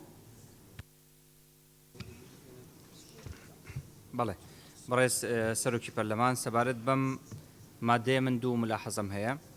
تێبینی یەکەمیانەوەیە کە بەڕاستی هەموارەکە نابێت تەنها ئەو دوو بڕگەیە بگرێتەوە، بەڵکو پێشنیار دەکەین کە سەلاحیەتەکانیش بگرێتەوە، دەسەڵاتەکانیش بگرێتەوە. بە نمونە دانانی بەڕێوەبەرە گشتیەکان لە پارێزگاکان، بەڕێوەبەری گشتی تەندروستی و پەروەردە و ئەوقاف و بەڕێوەبەرە گشتەکانی تر شۆڕ بکرێتەوە بۆ لە ناو هەموارەکە تەنها بەردەوام بوون هاتیە بۆی عادەتەن لە ناو هەموار چ بێت تەنها گفتوگۆ لەسەر ئەو دەکرێت تکایە؟ سەبارەت بە تێبینی دووەم بەڕاستی شتێکی زۆر دیاردەیەکی زۆر نەشیاوە لە هەرێمی کوردستان ئەم هەموو درێژکردنەوەیە. سەرۆکایەتی هەرێم درێژەکرێتەوە، خولی پێشووی پەرلەمان درێژ کرایەوە، ئێستا پەرلەمان هەوڵەیە ئەنجومەنی پارێزگاکان درێژ کاتەوە. یعنی پێمان سێرێکە هیچ هەڵبژاردنێک لە وادەی خۆیان لە هەرێمی کوردستانە ئەنجام نادرێت. لە باتیەوەی پەرلەمان بێت لە ڕێی پرۆژەیەکەوە ماوە بۆ ئەو دەستگایانە درێژ بکاتەوە و ئەو مافە لە خەڵک بسەنێتەوە لە باتیەوە حکوومەت ئیجبار بکە کە لە نزیکترین وادەیە هەڵبژاردننی ئەنجومەنی پارێزگاکان ئەنجام بدرێت، چونکە لە ڕووی یاساییشەوە مۆکیل بۆی نییە ماوەکەی خۆی درێژ کاتەوە. ئەبێ وەکیل کە دەنگدەر و کە هاوڵاتی و کە خەڵکی دانیشتوانی ئەو پارێزگاکان خۆیان بۆیان هەیە کە نوێنەرەکانیان دیاریکەن و مەسلەی درێژکردنەوە بەڕاستی دیاردەیەکی زۆر نەشیا و نەخوازراوە کە بەداخەوە لە هەرێمی کورد. بەڕێز کاک حکمەت فەرموو. بەرێز سەرۆکی پەرلەمان، من بە تەواوی پشتگیری هەردوو لژنەی یاسایی و لژنەی پێشمەرگە و ناوخۆ دەکەم کە ئەو مادەیە وەکی خۆی بمێنێتەوە. زۆر سوپاس. بەڕێز دکتۆر ئیسماعیل فەرموو. بله برای سروک پارلمان من دو تبینی تین یا اولی بدر لحکمی برگی دوام لماده چواردم یاسای کی اگر مقصد به هر یاسای شماره سی بید برگی ماده چوارم یک برگه یا دو برگه یا نازانم يعني نديت يا دو برجا أو ملاحظة دوام أما لقل أوين بيشجري أخشنا الدكتور شيركو دكام يك صالتنا بريتن لدرتشوني أم ياسايا زۆر سپاس بەڕێز حەسیبە خانم فەرموو. بەڕێز سەرۆکی پەرلەمان پشتگیری لە دەقی راپۆرتی لیژنەی هاوبەشی کاروباری یاسایی و لیژنەی پێشمەرگە و ناوخۆ ئەنجومەن خۆجێیەکان دەکەم بەوەی کە مادەی دوام وەکو خۆی بمێنێتەوە تاوەکو هیچ بۆشایەکی یاسایی دروست نەبێت بۆ ڕایکردنی کاروباری هاوڵاتیان. زۆر سپاس بەڕێز کاک عەبدستار فەرموو. بەڕێز سەرۆکی پەرلەمان بەداخەوە لە هەرێمی کوردستان دواخستن بۆتە عادەتێکی هەمیشەی دواخستنی هەڵبژاردنەکان. ئەمە بۆتە عادەتێک و بەڕاستی خەڵک ئەم دەسەڵات و ئەم حیزب و مؤسساتە چۆن دەبینێ وا دەبینێت کە هەمیشە لە هەڵبژاردن دەترسێ بە تەمای تەزویرە و لە پەنای ئەوە کە دەیەوێت دوای بخە بەرنامەیەکەی هەیە بۆم پێم باشە بەڕاستی ینی بەداخەوە تەبەن هەموو هەڵبژاردنەکانی لە هەرێمی کوردستان کراون هیچی لە کاتی خۆیدا نەکراوە بۆیە من پێم باشە حەقەتەن ئێمە وەکو ئەم ئەسەسەیە پەرلەمان ڕێگە نەدەین هەرچەند دواکەوتۆ خۆی کە دەبوو پارکرابایە بەڵام ئێمە وەکو ئەم ئەسەسەیە بڕیار بدەین لایانی پەیوەندیدار حکومەت کە بەیانی تەشکیل دەبێت لە زووترین کاتدا ئەم هەڵبژاردنە بکرێت چونکە پەیوەندی بە خەڵکەوە هەیە.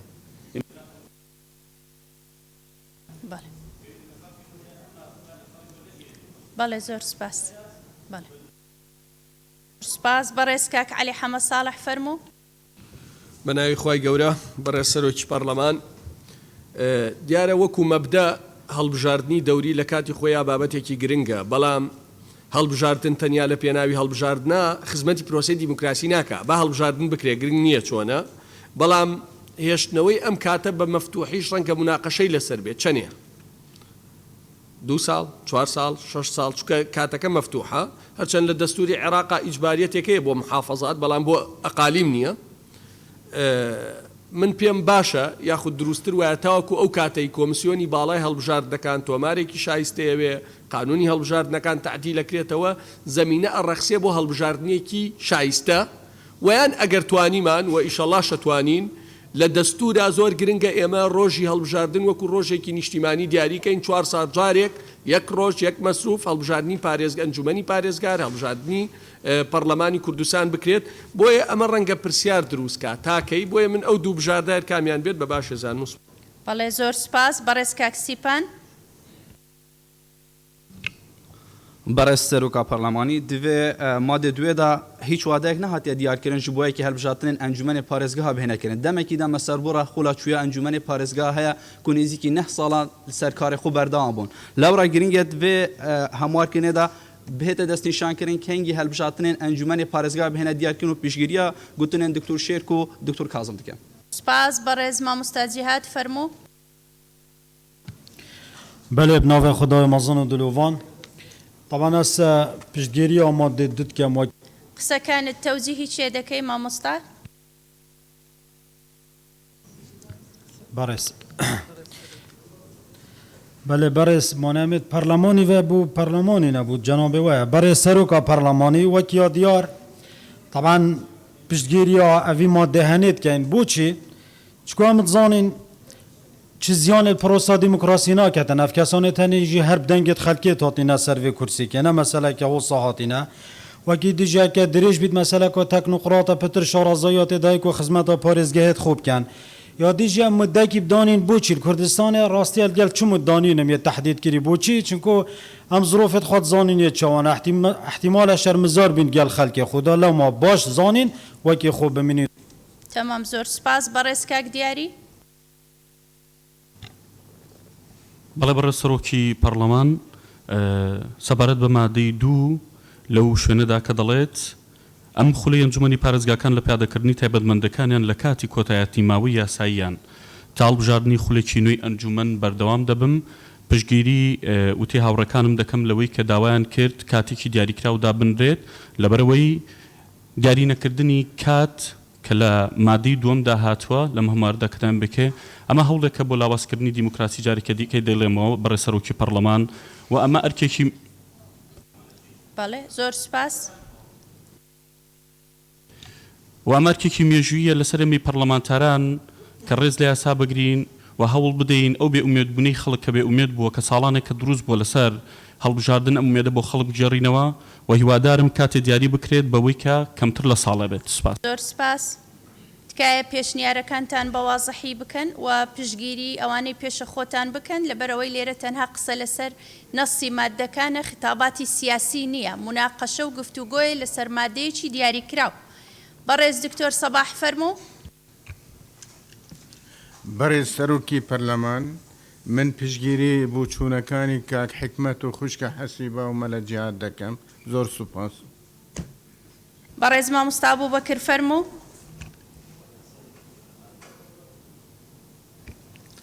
بەڕێز سەرۆکی پەرلەمان لە پێناوی ئەوەی کە دواخستنی هەڵبژاردنەکان چیدی نەبێتە نەریت کە چوار خولی هەڵبژاردننی پەرلەمان هەر چوار خولەکە دواخراوە دوو خولی هەڵبژاردننی ئەنجومەنی پارێزگاکان هەردوو خولەکە بەداخەوە درێژ کراوەتەوە و یەک هەڵبژاردننی ئەنجومەنی شارەوانەکانیشمان کردووە لە پێناوی ئەوەی کە ئەنجومەنی پارێزگاکان نەسپێرین بە ئایندەیەکی نادیار بۆیە منیش پێشنیارەکەم کە کار دیاری بکەین درێژکردنەوەی ئەم خولی ئەنجومەنی پارێزگاکان لە ساڵێک زیاتر درێژە نەچێشێت. زۆر سپاس. بەڵێ زۆر سپاس. بەڕێز کاک عەبدولسەلام. بەڕێز سەرۆکی پەرلەمان من پشتگیری لە وتەکانی بەڕێز کاک حکمەت دەکەم کەوا مادەی دوو دەقی مادەی دوو وەکو خۆی بمێنێتەوە. زۆر سپاس. بەڕێز کاک کاوە. بەڕێز سەرۆکی پەرلەمان لە بڕگەی دووەم مادەی چواردەی یاسای ژمارە 3 2009 دەڵێ ماوەی خوڵی هەڵبژاردن 4 ساڵی ساڵنامەیە لە یەکەم دانیشتنەوە دەست پێ دەکات و بە کۆتایی هاتنی ساڵی چوارەم کۆتایی دێت. بۆیە کاتێک کە سەیرەکەین لە ماوەی 14 ساڵی ڕابردوو تەنها دوو هەڵبژاردن کراوە کە دەبواە ئێستا لە خولی پێشنیاری خۆت لەسەر مادەکە بڵێ کاک کاوە. بەڕێز سەرۆکی پەرلەمان دیارەوە دووەم جارە من قەتعەکەی کە لە کاتێکدا مافی خۆمەکە 2 دقیقە قسە بکەم. من پێشنیار دەکەم کە کاتێک دیاری بکرێت بۆ هەڵبژاردننی ئەنجومەنی پارێزگاکان و ئەو کاتە لە 1 ساڵ زیاتر نەبێ و لەو ساڵە لەگەڵ حکوومەت قسە بکرێت و حکوومەت ملزەم بکرێت کە لە ماوەی ئەو ساڵە هەڵبژاردننی ئەنجومەنی پارێزگاکان ئەنجامدا. زۆر سپاس. زۆر سپاس. یعنی پشتگیری لە سەرۆکی فراکسیۆنەکەی خۆت دەکەی. بەڵێ سەلما خانم فەرموو. بەڕێز سەرۆکی پەرلەمان سەرڕای تێبینیەکانم لەسەر هەموارکردنەوەی دوو مادە هیوادارم پەرلەمانی کوردستان لە ئایندەیەکی نزیکا بتوانێت کۆی یاساکە هەموار بکاتەوە ئەو خەلەلانە ناو یاساکە هەیە بتوانێت هەمواری بکاتەوە چاکیکە لە 23/6 ئەنجومەنی پارێزگاوادەی یاسای خۆی تەواو بوو بە پێی بڕگەی سێم لە مادەی دەیەمی یاسای ژمارە 21 ساڵی 2011 هەموارکراوی یاسای ژمارە 4 2009 90 ڕۆژی کە ئەتوانێت لە دەسەڵاتەکانی خۆی بەردەوام بێواتە تاوەکو 23 نۆی 2010 وادەی کۆتایی هاتنی ئەنجومەنی پارێزگاکان لە ڕووی یاساییەوە لە 23 نۆی 2010ەوە حساب دەکرێت بە پێی مادەی سێم بۆیە کە لە هەمواری مادەی دووەمە کە باسیەکەین هیچ ئاماژەیەک نەبە یاسای ژمارە 4 کراوە کە یاسایەکە بۆ هەڵبژاردننی ئەنجومەنی پارێزگاکان و هیچ ئاماژەیەکیش بە یاسای ژمارە 21 2011 نەکراوە بۆیە پێشنیار دەکەم ئەو بە دەرەی کەلا دراوەک و خۆی بمێنێتەوە لەگەڵیدا بڵێت بەدەر لە حکومەکانی بڕگەی سێم لە مادەی دێمی یاسای ژمارە 21 ساڵی 2011 و پشتیوانی قسەکانی دکتۆر شێرکۆ دەکەم پێویستەکە سەرڕای ئەوەی لەگەڵ ئەوەدام کە بۆ ئەم خولە بێ و لە کۆتای هاتنی ماوەی یاسایان تا هەڵبژاردننی خولێکی نوێ کە لە ساڵێک زیاتر تێپەڕ نەبێت چکە نزیکەی ساڵێک وادەکەیەتی و ساڵێکی تریش دەکاتە 2 ساڵ پێم وابێ ئەنجومەنی پارێزگا 6 ساڵ بەسا کە بتوانێت دەسەڵاتەکانی بەردەوام بێ و پێویستی بە گۆڕانکاری هەیە. زۆر سپاس. بەڕێز کاک سەرکۆ. بەڕێز سەرۆکی پەرلەمان بەدەر لە مادەی 2 پێشنیارەکەین کە ماوەی یاسایی هەڵبژاردننی پارێزگاکان بۆ ئەم خولە دیاری بکرێت کە لە 8 مانگ تێنەپەڕێت. زۆر سپاس. بەڕێز کاک شوان فەرموو. بەڕێز سەرۆکی پەرلەمان پشتگیری هەردوو لیژنەی ناوخۆ و یاسایی دەکەم کە یاساکە بەو گۆڕانکاریەی کە لە دواییدا کراوە وەکو خۆی جێبەجێ بکرێت. بەڕێز کاک سیروان فەرموو. بەڕێز سەرۆکی پەرلەمان هەموو زانین بەهای دەنگان و هەڵبژاردن و چوونە سەرسنۆکانی دەنگان لەوەدایە کە خەڵک گەل بزانێ کەی مادەی ماوەی ئەم ئەنجومەنە تەواو بێ و کەی داهاتوو یا کەی هەفتەی داهاتوە مانگی داهاتووە هەڵبژاردنی ترە و بۆ ئەوەی ئەو ئەنجومەنەش پابند بێ بەو بڕیارانەی کە دەرئەچێ من پێم وایە ئەم ئەنجومەنە بەڕێزە ئیشەکانی خۆیان جێبەجێ کردووە. ئەم فقرەی کە هاتووە لە تا کۆتایی هاتنی ماوەی یاساییان تا هەڵبژاردننی خولێکی نوێی ئەنجومەن بەردەوام دەبن. برادر هاوڕێیانمان باسییان کرد ئەو ماوەیە چەندە من پێم وایە ئەبێت لە 6 مانگ بۆ ساڵێک زیاتر نەبێ و بە تەحدیدکردنی بەلایانی کەمەوە مانگ و ساڵەکەش دیاری بکرێت نەک بوترێ لە بەهارەیە لە هاوینە و هەر بەو بۆنێشەوە ئەبێ ئەو 6 مانگە دابنرێت و تەحدید بکرێ بەهانەیەک بۆ هیچ لایەنێک و هەروەها بۆ کۆمسیۆنیش نەمێنێتەوە دوای ئەو بە دوواداچوونی بۆ بکەین و بتوانین ئەو دەسەڵاتەمان بەکاربێنین بزانین ئەم بەهانەیە چی پاشخستنە. زۆر سپاس. بەڕێز لەیلا خانم.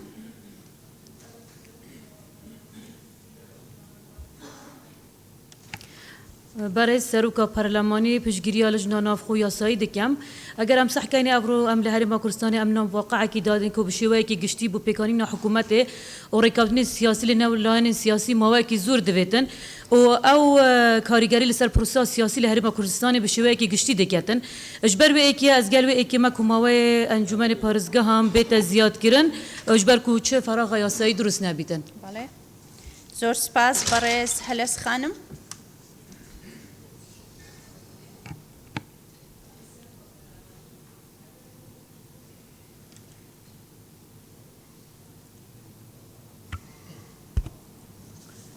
ناو خوده برای سروکا پارلمانی هر بد تبینیت مصر ماده دویل و دستواجه دست بید که تا هل بجارتنی خولکی نوی از پشتگیریا حوالت خود کم کماک بیت دست نشان کردن ده همان مینت مفتوح و هر مطلقی تدابتن اف ما بیت دست نشان کردن ما و سالا که زیادتر نبتن. زور سپاس. زور سپاس برای اسکاک لقمان.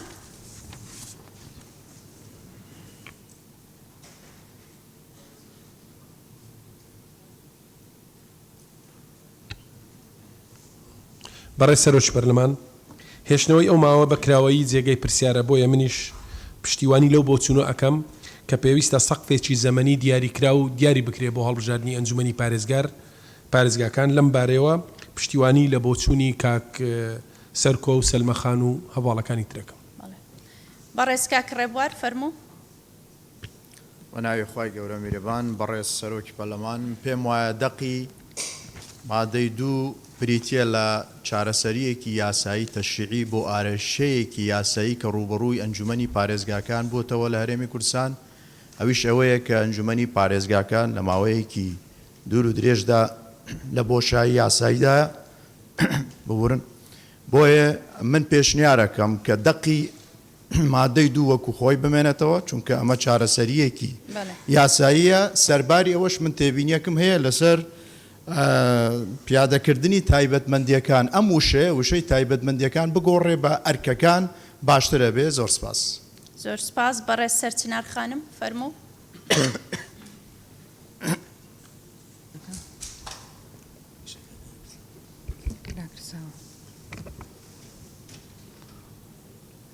فەرموو خانم. بەڕێز سەرۆکی پەرلەمان ڕاستە ئەم ماوەیە بۆ چارەسەری بۆشایی یاساییە هەروەکو لە هۆکاری دەرچوانی یاساکە ئاماژەی پێدراوە بەڵام نابێت دوجار چارەسەر کێشە دروست بکات ئەو بەڕێزانەی کە ئەندامی ئەنجومەنی پارێزگاکانن گەل بۆ ماوەی 4 ساڵ متمانەی پێیاون و نزیکی ساڵێکە لە بۆشایی یاساییان لەبەرەوە ناکرێت ئەم هەڵبژاردنە تا خولێکی نوێی هەڵبژاردن ئەم درێژکردنەوەی تا خولێکی نوێی هەڵبژاردن بێ و بەکراوەیی بمێنێتەوە و نازانێکەکەی هەڵبژاردننی داهاتوو ئەنجامەدرێت لەبەرەوە من پێم باشە بۆ ماوەیەکی بۆ دیاری بکرێت کە لە ساڵە زیاتر نەبێت و زۆر سوپاس. زۆر سپاس بەڕێز کاکمام فەرموو. بەڕێز سەرۆکی پەرلەمان من بەر لەوەی تێبینی خۆم بخەمە ڕوو پێشێلکاریەکی پەیڕە و حەزەکەم بۆ جەنابتان و بۆ پەرلەمانتاران ڕوونکەمەوە بە پێی مادەی 54 بڕگەی سێم ئەو ناوە تۆمارکراوە سەرۆک بە ڕەچاوکردنی ڕیزبەندی تۆمارکردنی ناوی ئەندامان ڕێگە بە ئەندامان دەدات ئاخاوتن بکە ئەو ناوە ڕیزبەندی بەڕێز سکرتێری پەرلەمان خوێندیەوە ئەو ناوە ڕیزبەندیەنێ کە بەڕێز سەرۆکی پەرلەمانی خوێنێتەوە هیوادارم لە دانیشتەکانی کەیە پابندی بڕگەی سێ لە مادەی 54 بن. دەربارەی تێبینی من لەسەر مەسلەی داڕشتنەوەی ئەم یاسا هەڵبەتە بۆ ڕێزگرتن لە مەسلەی پایەکانی دیموکراسی بێگومانە بێ هەڵبژاردن لە وادی خۆیدا بکرێ نەوەک حاڵەتەوە بوو بێ بە عورف بوو بێ بە جۆرێک لە دیاردە کە لاریمی کوردستاندا لە ماوەی خولەکانە بینیومانە بۆیە من پێشنیازەکەم داڕشتنەوەی ئەم یاسایە مادەی دووەمیان بەم شێوەیە بکرێ بەدەر لە حکمی بڕگەی دووەم لە مادەی 14 یاساکە و یاساکە ئەم خولەی ئەنجومەنی پارێزگاکان بۆ ماوەی 180 ڕۆژ لە دەرچوونی ئەم یاسایە لە پیادەکردنی ئەرک و دەسەڵاتەکانی تا ئەرک و دەسەڵاتەکانی ئەنجومەن بەردەوام بێت. زۆر سپاس. سپاس بۆ تۆ لە ڕێگەدان بە ناوی ئەندامان و قسەکردن بۆ گفتوگۆ تەواو پابەندی پەیڕەو بووین و بە پێی پەیڕەو کارەکان دەکەین. بەڕێژنۆ خانم فەرموو.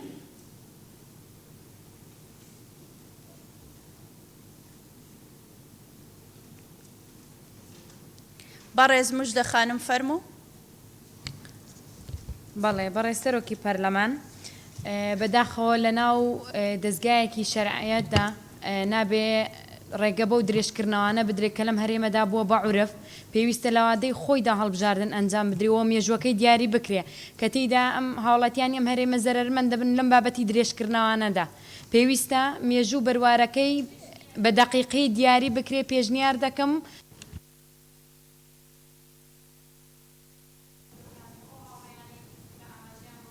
بەڵێ بەڵێ زۆر سپاس. بەڕێز ڕۆپاک خانم فەرموو. بەڕێز سەرۆکی پەرلەمان منیش داوا لە بەڕێزتان دەکەم کە لە مادەی دووەم ماوە دیاری بکرێ بۆ ئەنجومەنی پارێزگاکان بەم جۆرە لە پیادەکردنی تایبەتمەندیەکانی خۆیان بەردەوام بن بۆ ماوەی 2 ساڵ لە ڕۆژی کۆتایی هاتنی ماوەی یاسایی ئەنجومەنی پارێزگاکان. زۆر سپاس. بەڕێز بەدریە خانم فەرموو. بەناوی خۆی بەخشندەی میهرەبان بەڕێز سەرۆکی پەرلەمان بۆ ئەوی بەهای هەڵبژاردن بۆ هاوڵاتیان بگەڕینەوە کە مافێکی خۆیانە پێم باشە هەڵبژاردننی پارێزگاکان لە کاتی خۆیدا ئەنجام بدرێت ماوەکەی لەوە زیاتر درێژ نەکرێتەوە و کاتێکی گونجایی بۆ دیاری بکرێت بۆیە لێرەوە پشگیری بەڕێز ماوە عەبدولستار دەکەم قسەکانی ئەو دەکەم و هاوڕێیانیشم کاتێکی گونجاو دیاری بکرێت و لەوە زیاتر درێژ نەکرێتەوە. دەستخۆش. بەڵێ بەڕێز کاک کاروان فەرموو.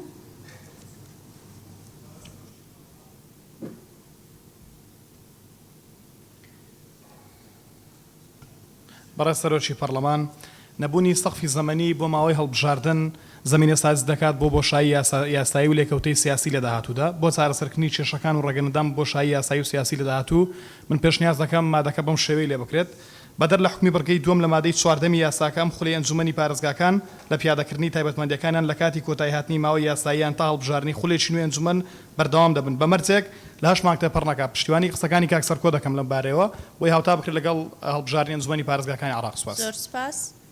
بەڕێز مامۆستا هەورامان لێرە نییە.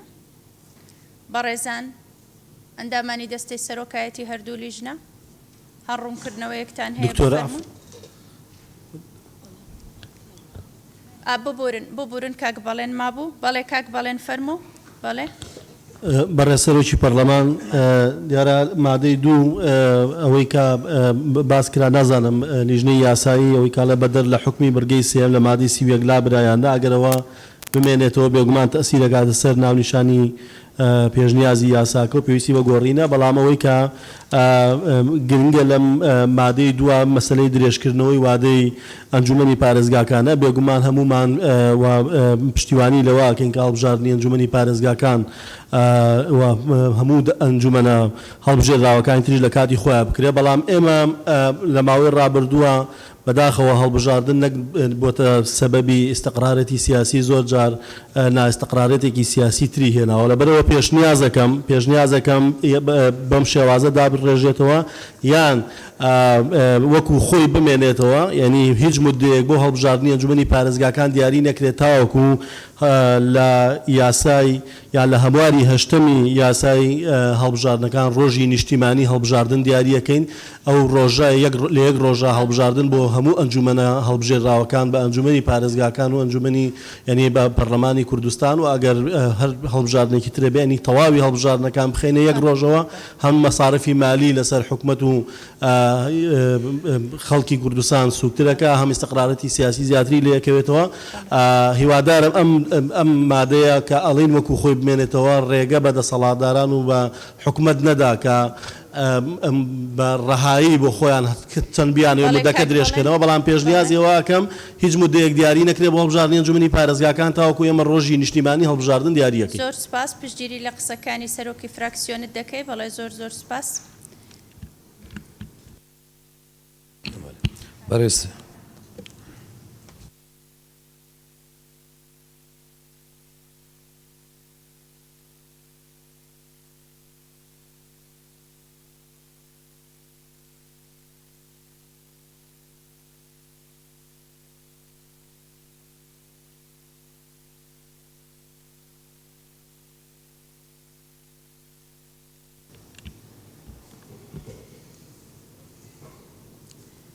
بەڕێز سەرۆکی لیژنەی یاسایی فەرموو. بەڕێز سەرۆک پارلەمانی وەکو بووچونامە لیژنە یاسایی دەستپێکیان لەگەلندێنە کوواف مادەوەکی خوب مینێت ژبەر و مشکیلامە یاسایدانینە یاسایت پێشتر وەختی دیارکری بۆ هەڵبژاردنە چێت ئەنجومەنێت پارێزگا بن چێت پەرلەمانی بن چێت سەرۆکاتیە بن هەر هەڵبژاردنەک هەر موەسسەکە بشەرعیەتە خەڵکی مە بێتە دانان یاسای مەفەڕاق نەبووە کات هەمی گاوای دیارکریە بەلێ هەندێک جارش بەر هەندێک سەبە باش بەر هەندێک ئەگەرن سیاسی بێت یان یەت ژینگەهەکە گونجاو نەبێت هەڵبژاردن نەشیینە تێدا بێ نەکردن کەواتە مە مشکیلە دیارکردنا وەختی نینە یاسا هەمی گاوا بوومە وەختی دیارکری بەس ئەم نەشیینە توی وەختیدا بکەنج بەر هەر سەبەبێکی بێت ژبەر هەندێ ئەم گرنگ نزانن کو دوی پێشنیازێدا وەختێک بێتە دیارکردن ئەگەر وەختاتە دیارکردن محتەمەلە دیسا هەر نەیەتەکردن توی وەختیدا هەمدی جارەگادی تووشیێن دەبین کو جارەکۆدی یاسایەگادی ئەمار بکەین ئەو فەراغا هەیی جارەگادی پڕ بکەینەوە وەکی دیارەژی کولدیف بریارە ژمارە 4 یا 19 2019 دەرکەتی بریارە مەجلس شورا هەرێمێ کو ئەوە شوێی تاریخی حتانکە جوات نەشێت مامارسار کو دەسەڵاتێت خۆیت یاسایی بکات هەروەسایە دیارەژی کو هەڵبژاردنت ئەنجومەنێت پارێزگایەت عێراقی هەیڤە 4 ساڵا بێدێنەکردن و ئەگەرێکی زۆرێ هەی کو پارێزگایەت هەرێمیژی ئەتوی وەختیدا لەگەل هەڵبژاردنێت پارێزگایەت عێراقی بێنەکردن ژبەر هەندێژی وەکو لیژنە یاسایی ئەم حەسناکەین تاریخێکی دیار بکەین باشترە ئەم جارێ چاوەڕێ بکەین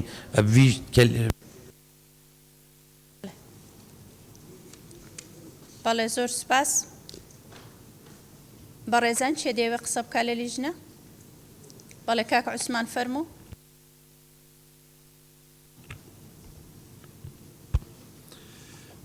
ئێمە لەگەڵ ئەوین بەم شێوەیە بمێنێتەوە بەدەر لە حکمی بڕگەی دووەم لە مادەی چوارەمی یاساکە و بەدەر لە حکمی بڕگەی سێیەم لە مادەی 31 لە یاسای ژمارە 4 ساڵی 2009 هەموارکراو ئەم خولەی ئەنجومەنی پارێزگاکان لە پیادەکردنی تایبەتمەندەکانیان لە کاتی کۆتایی هاتنی ماوەی یاساییان تا هەڵبژاردننی خولی نوێی ئەنجومەن بەردەوام دەبن. بەڵێ بەڕێز کاک جەلال فەرموو. بەڕێز سەرۆکی پەرلەمان ئەوەی گوێویستی بووین لە وتەی یەکێک لە ئەندامە بەڕێزەکان کە گوایە مادەی 14 تەنیا یەک بڕگەیە بۆ ئەو بەڕێزە و تەواوی ئامادەبووان ڕوونی دەکەمەوە کە مادەی 14 3 بڕگەیە بۆیە ئاماژەمان پێداوە بەدەر لە حکومەکانی بڕگەی دووەم و مادەی 4ەمە کە یەک بڕگەیە تەنها حەزم کردە و ڕوونکردنەوە بۆ ئەو بەڕێزە بدەم سوپاسانەکە. سپاس بەڵێ دکتۆرە ڕێواز فەرموو.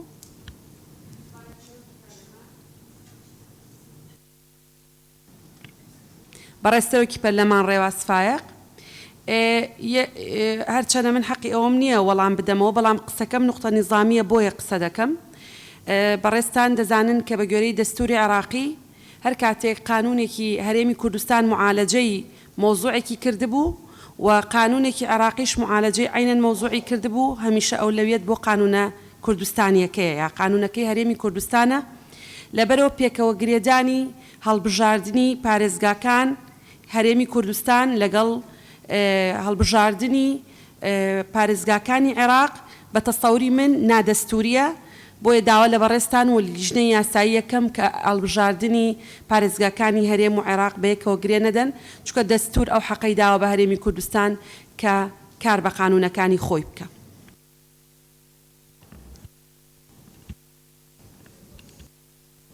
زۆر سپاس ئەو ڕوونکردنەوەی لیژنەی یاسایی ڕوونکردنەوە بوو و لە ناوی یاساکەدا هیچ گرێدانێک نییە و لیژنەی یاسایی تەواو پابندە بە دەستور و ڕەنگە پێویستی بە ڕوونکردنەوە نەبێ بۆیان. بەڵێ مادەی سێ بخوێنەوە سەرۆکی لیژنەی یاسایی تکایە.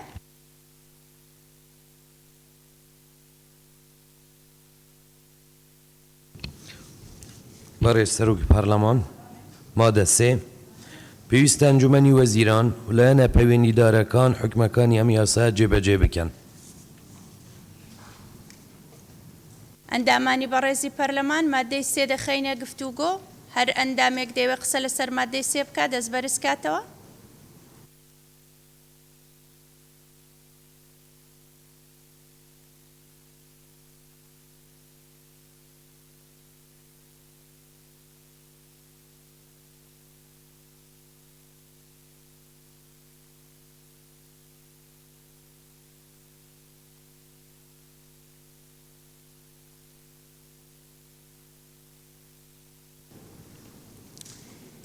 بەڕێز هەدیە خانم بەڕێز کاکمەم بەڕێز کاک ئازاد فەرموو هەدیە خانم. بەڕێز سەرۆکی پەرلەمان من لەگەڵم مادەی سێ هەر وەک خۆ ببینێت پشتگیری لەوە دەکەم. بەڕێز کاکمەم فەرموو.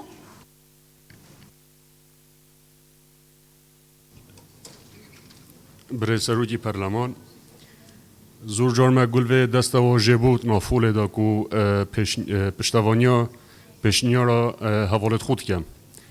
دەمەکێدا ڕاستەمە بیر و باوەرێت سیاسی ئاینی جێجدایتەن بەس یاشمەوەم هەمید vê هۆڵێدا هەواڵێتێکین پێشنیارتیم کو ئەو پشتگیریات بێژیتن پشتەوانیا پێشنیارە هەواڵێ خۆتیم بوو کەسی حسێب نەبی چونکو دیارنینە بەسێکی ئەمە بەست کە پشتگیریە گوتنا هەواڵە خۆ هەدیە مراجعیتە. سپاس.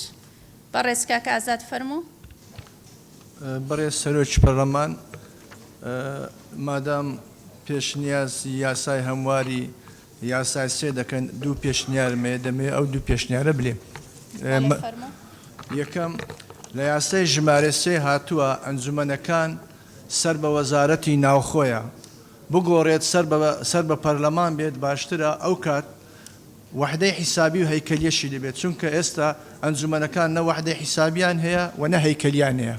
پێشنیاری دووەمیشم لە یاسای ژمارە سێ هاتووە خولی یەکەمی ئەنجومەنەکان خانەنشین دەبێت هێستا ئێستا دیار نییە خولی یەکەم چیانە وا باشترە خولی یەکەم هەڵبژێرێت بگوێترێکە پاش مەودایەکان تەواو بوو خانەنشین بکرێت. بەڵێ مادەی سێم بەڵێ مادەی چوار بخوێنەوە بەڕێز سەرۆکی لیژنەی یاسایی. بەڕێز سەرۆکی پەرلەمان مادە چوار کار بە هیچ دەقێکی یاسایی یان بڕیارێک ناکرێت کە ناکۆک بێت لەگەڵ دەقەکانی ئەم یاسایە. دەرگای گفتوگۆ لەسەر مادەی چوار دەکەینەوە هیچ ئەندامێک نایەوێ قسە بکاتن مادەی پێنج بخوێنەوە. بەڕێز سەرۆکی پەرلەمان مادە پێنج ئەم یاسایە لە ڕۆژی دەرچواندنی جێبەجێ دەکرێت و لە ڕۆژنامەی فەرمی وەقایعی کوردستاندا بڵاو دەکرێتەوە. چ ئەندامێک نایەوێ قسە لەسەر مادەی پێنج بکە بفەرمونون هۆیەکانی دەرچواندن بخوێنەوە.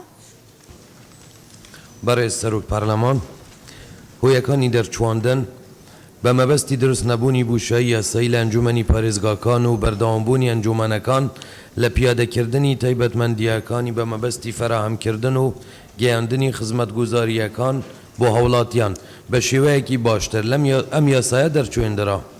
بەڵێ دەرگای گفتوگۆ لەسەر هۆیەکانی دەرچواندن دەکەینەوە هەر بە ڕێزێک دەیەوێ قسە بکات دەست بەرز کاتەوە.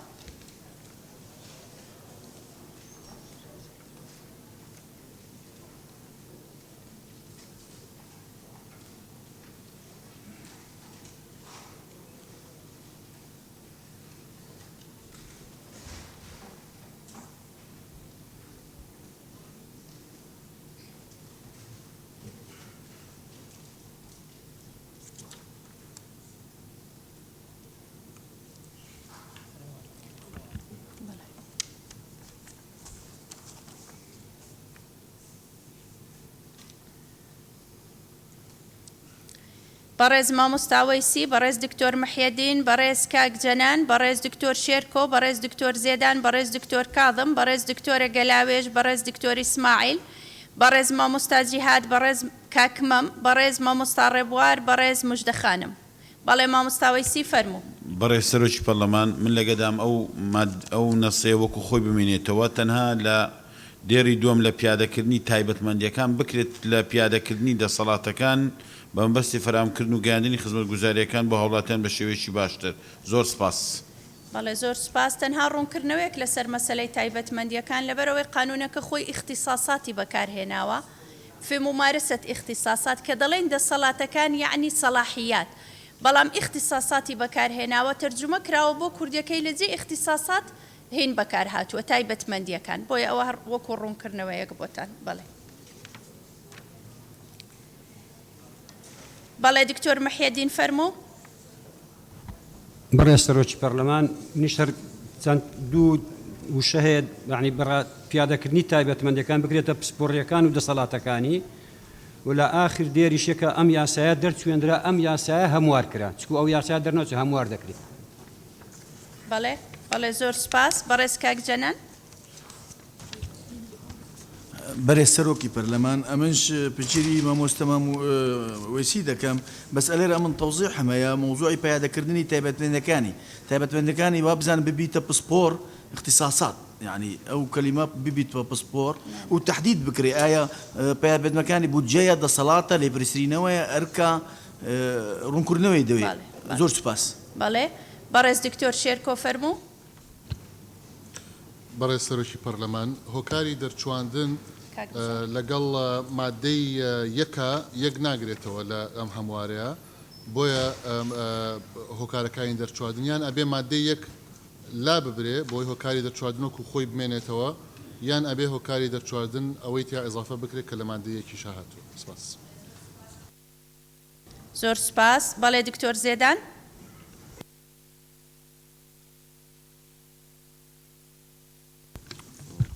بەڕێز سەرۆکی پەرلەمان، پشتگیری لە هۆیەکانی دەرچوون دەکەین لە لیژنەی یاسایی و لیژنەی پێشمەرگا کە وەکو خۆی بمێنێتەوە. بەڕێز دکتۆر کاظم.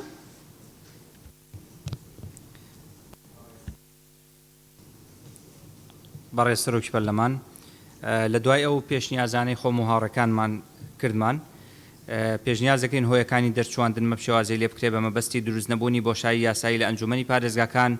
پەرلەمانی کوردستان حکومەت ناچار دەکات کە لە نزیکترین کاتدا وادەی ئەنجامدانی هەڵبژاردننی پارێزگاکان ئەنجام بدات. بەڕێز دکتۆرە گەلاوێژ فەرموو. بەڕێز سەرۆکی پەرلەمان، هەموارکردنی یاسای ژمارە 3 ساڵی 2009 لە جێگای خۆیەتی بۆ ئەوەی بۆشاییەکی یاسایی دروست نەبێت، هاوڵاتیان بێبەش نەبن لە خزمەتگوزاریەکان و ڕاهیکردنی ئیشکارەکانیان، بۆیە هۆیەکانی دەرچواندن پشتگیری دەکەم و پاڵپشتی دەکەم کە وەک خۆی بمێنێتەوە. زۆر سپاس. بەڕێز دکتۆر اسماعیل فەرموو. بەڵێ بەرێز سەرۆکە پەرلەمانی پشتەوانیە بووچوونە دکتۆر شێرکۆ دکەم. زۆر سپاس. بەڕێز مامۆستا جیهاد فەرموو. بەڵێ زۆر بەڕێز سەرۆکە پەرلەمانی، ئەم پشتگیریە لیژنە یاسایی دکەین هۆیەکانی دەرچواندن و وەک خۆ بمێنێتەوە. زۆر سپاس. سپاس. بەڕێز کاکمەم فەرموو. بەڕێز سەرۆکی پەرلەمان، بە بڕوای من مەسەلەی هۆیەکانی دەرچوون پەیوەندی نییە لەگەڵ مادەی یەکەمی یاساکەدا کە وەکو خاڵی یەکەم وەکو پێش باسمان کرد کە هاتووە، بەشی یەکەمیان هەڵبژاردننی پارێزگا لە دەرەوەی ئەنجومەن کە پێم وایە نقطە بنەڕەتیەکەی ناو ئەم یاسایە و سایدەن درێژکردنەوەی ماوەی یاساکە، بۆیە پێشنیازم هەیە ئەگەر بە زۆرینە پەسەند کرا پێداگیری کرا لەسەرەوەی ئەو مادەی یەکەمیان بە زۆرینە پەسەند کرا تێپەڕێنرا ئەو کاتە پێویستە کات داڕشتنەوەی هۆیەکانی دەرچوون پێشنیازەکەم بەم شێوە بێ بە مەبەستی دروست نەبوونی بۆشایی یاسایی لە ئەنجومەنی پارێزگاکان و ئەگەر پەسەند کرا کە من دژی ئەوەم کە بەو شێوەیە پەسەند کرێ بەڵام ئەگەر پەسەند کرا دەبێ بەم شێوەیە بێ سیاقەکەی ڕێگا خۆشکردن بۆ ئەوەی لە دەرەوەی ئەنجومەنی پارێزگاش دەرفەتی هەڵبژاردننی پارێزگار هەبێت بۆ پیادەکردنی نەک تایبەتمەندیەکانی ئەرک و دەسەڵاتەکانی بە مەبەستی فەرامکردن و گاردنی خزمەتگوزارەکان تا دوایی بۆ هاوڵاتیان واتە ئەم هۆیەکانی دەرچوونە بێ پەیوەندی بە کۆی مادەکانی ترەوە بێ و لە خزمەتی مادەکانی ترابێ دیسانەوە جەخت دەکەم پێویستە کات لە دەرەوەی ئەنجومەن سەرۆکی پارێزگار هەڵمەبژێرێ بەڵکو ئەندامی ئەنجومەنەکە بێ بۆ ڕێخزگرتن. زۆر سپاس. بەڵێ مامۆستا ڕێبوار فەرموو. بەڕێز سەرۆکی پەرلەمان جەنابتان ئەزانن کە ئەنجومەنی پارێزگاکان بریتیە لە پەرلەمانێکی بچووک بۆ چاودێریکردنی دەسەڵاتی جێبەجێکردنی خۆجێیی بۆیە بۆ ئەو مەبەستە یەکێک لە ئەرکە سەرەکیەکانی ئەنجومەنی پارێزگاکان کە بریتیە لە چاودێریکردن پێم باشە دەستەواژەی چاودێریکردن ئیزافە بکرێ بۆ ئەم دقەی کە لە هۆیەکانی دەرچواندن هاتووە ئەویش کە بەو شێوەی لێوێ بە مەبەستی چاودێریکردنی دەسەڵاتی جێبەجێکردن و فراهەمکردن و گەیاندنی خزمەتگوزاریەکان بۆ هاوڵاتیان بە شێوەیەکی باشتر ئەم یاسایە دەرچوێنرا. زۆر سپاس.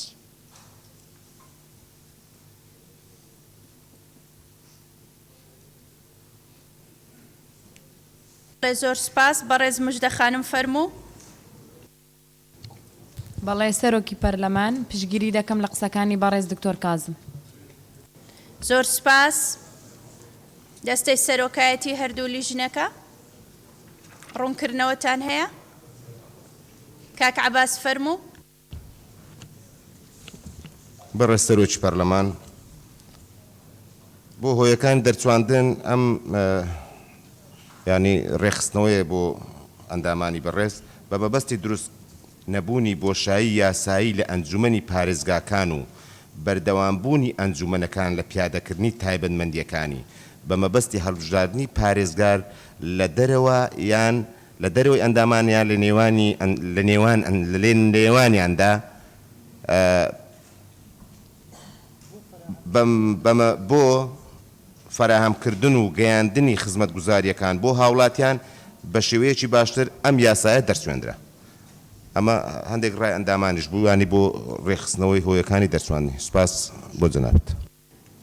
ئەوە ڕای لیژنەی یاسایی و لیژنەی ناوخۆیە کە ئیزافەیان کردووە هەم بە مەبەستی نەهێشتنی بۆشایی یاسایی هەمیش بۆ هەڵبژاردننی پارێزگار لە دەرەوە و لە ناوەوەی ئەندامانی ئەنجومەندا بەو شێوەیە کە ئیشارەتی پێدرا. داوا لە هەردوو لیژنەی تایبەتمەند دەکەین کە هەر ئەو ڕۆکۆبوونەوەی خۆیان بکەن و پێشنیار و ڕای ئەندامانی بەڕێزی پەرلەمان کۆ بکەنەوە و راپۆرتی خۆیان ئامادە بکەن و ئەندامانی بەڕێزی پەرلەمان ئاگادار دەکەینەوە کە بەیانی سعاتی 11 پێشنیوەڕۆ کۆبوونەوەی دەنگدانا لەسەر ئەو پێشنیازی یاسایی کە ئەوڕۆ مناقەشەی کراوە. زۆر سپاس بۆ بەڕێزتان. دانیشتنەکە هەڵدەگرین.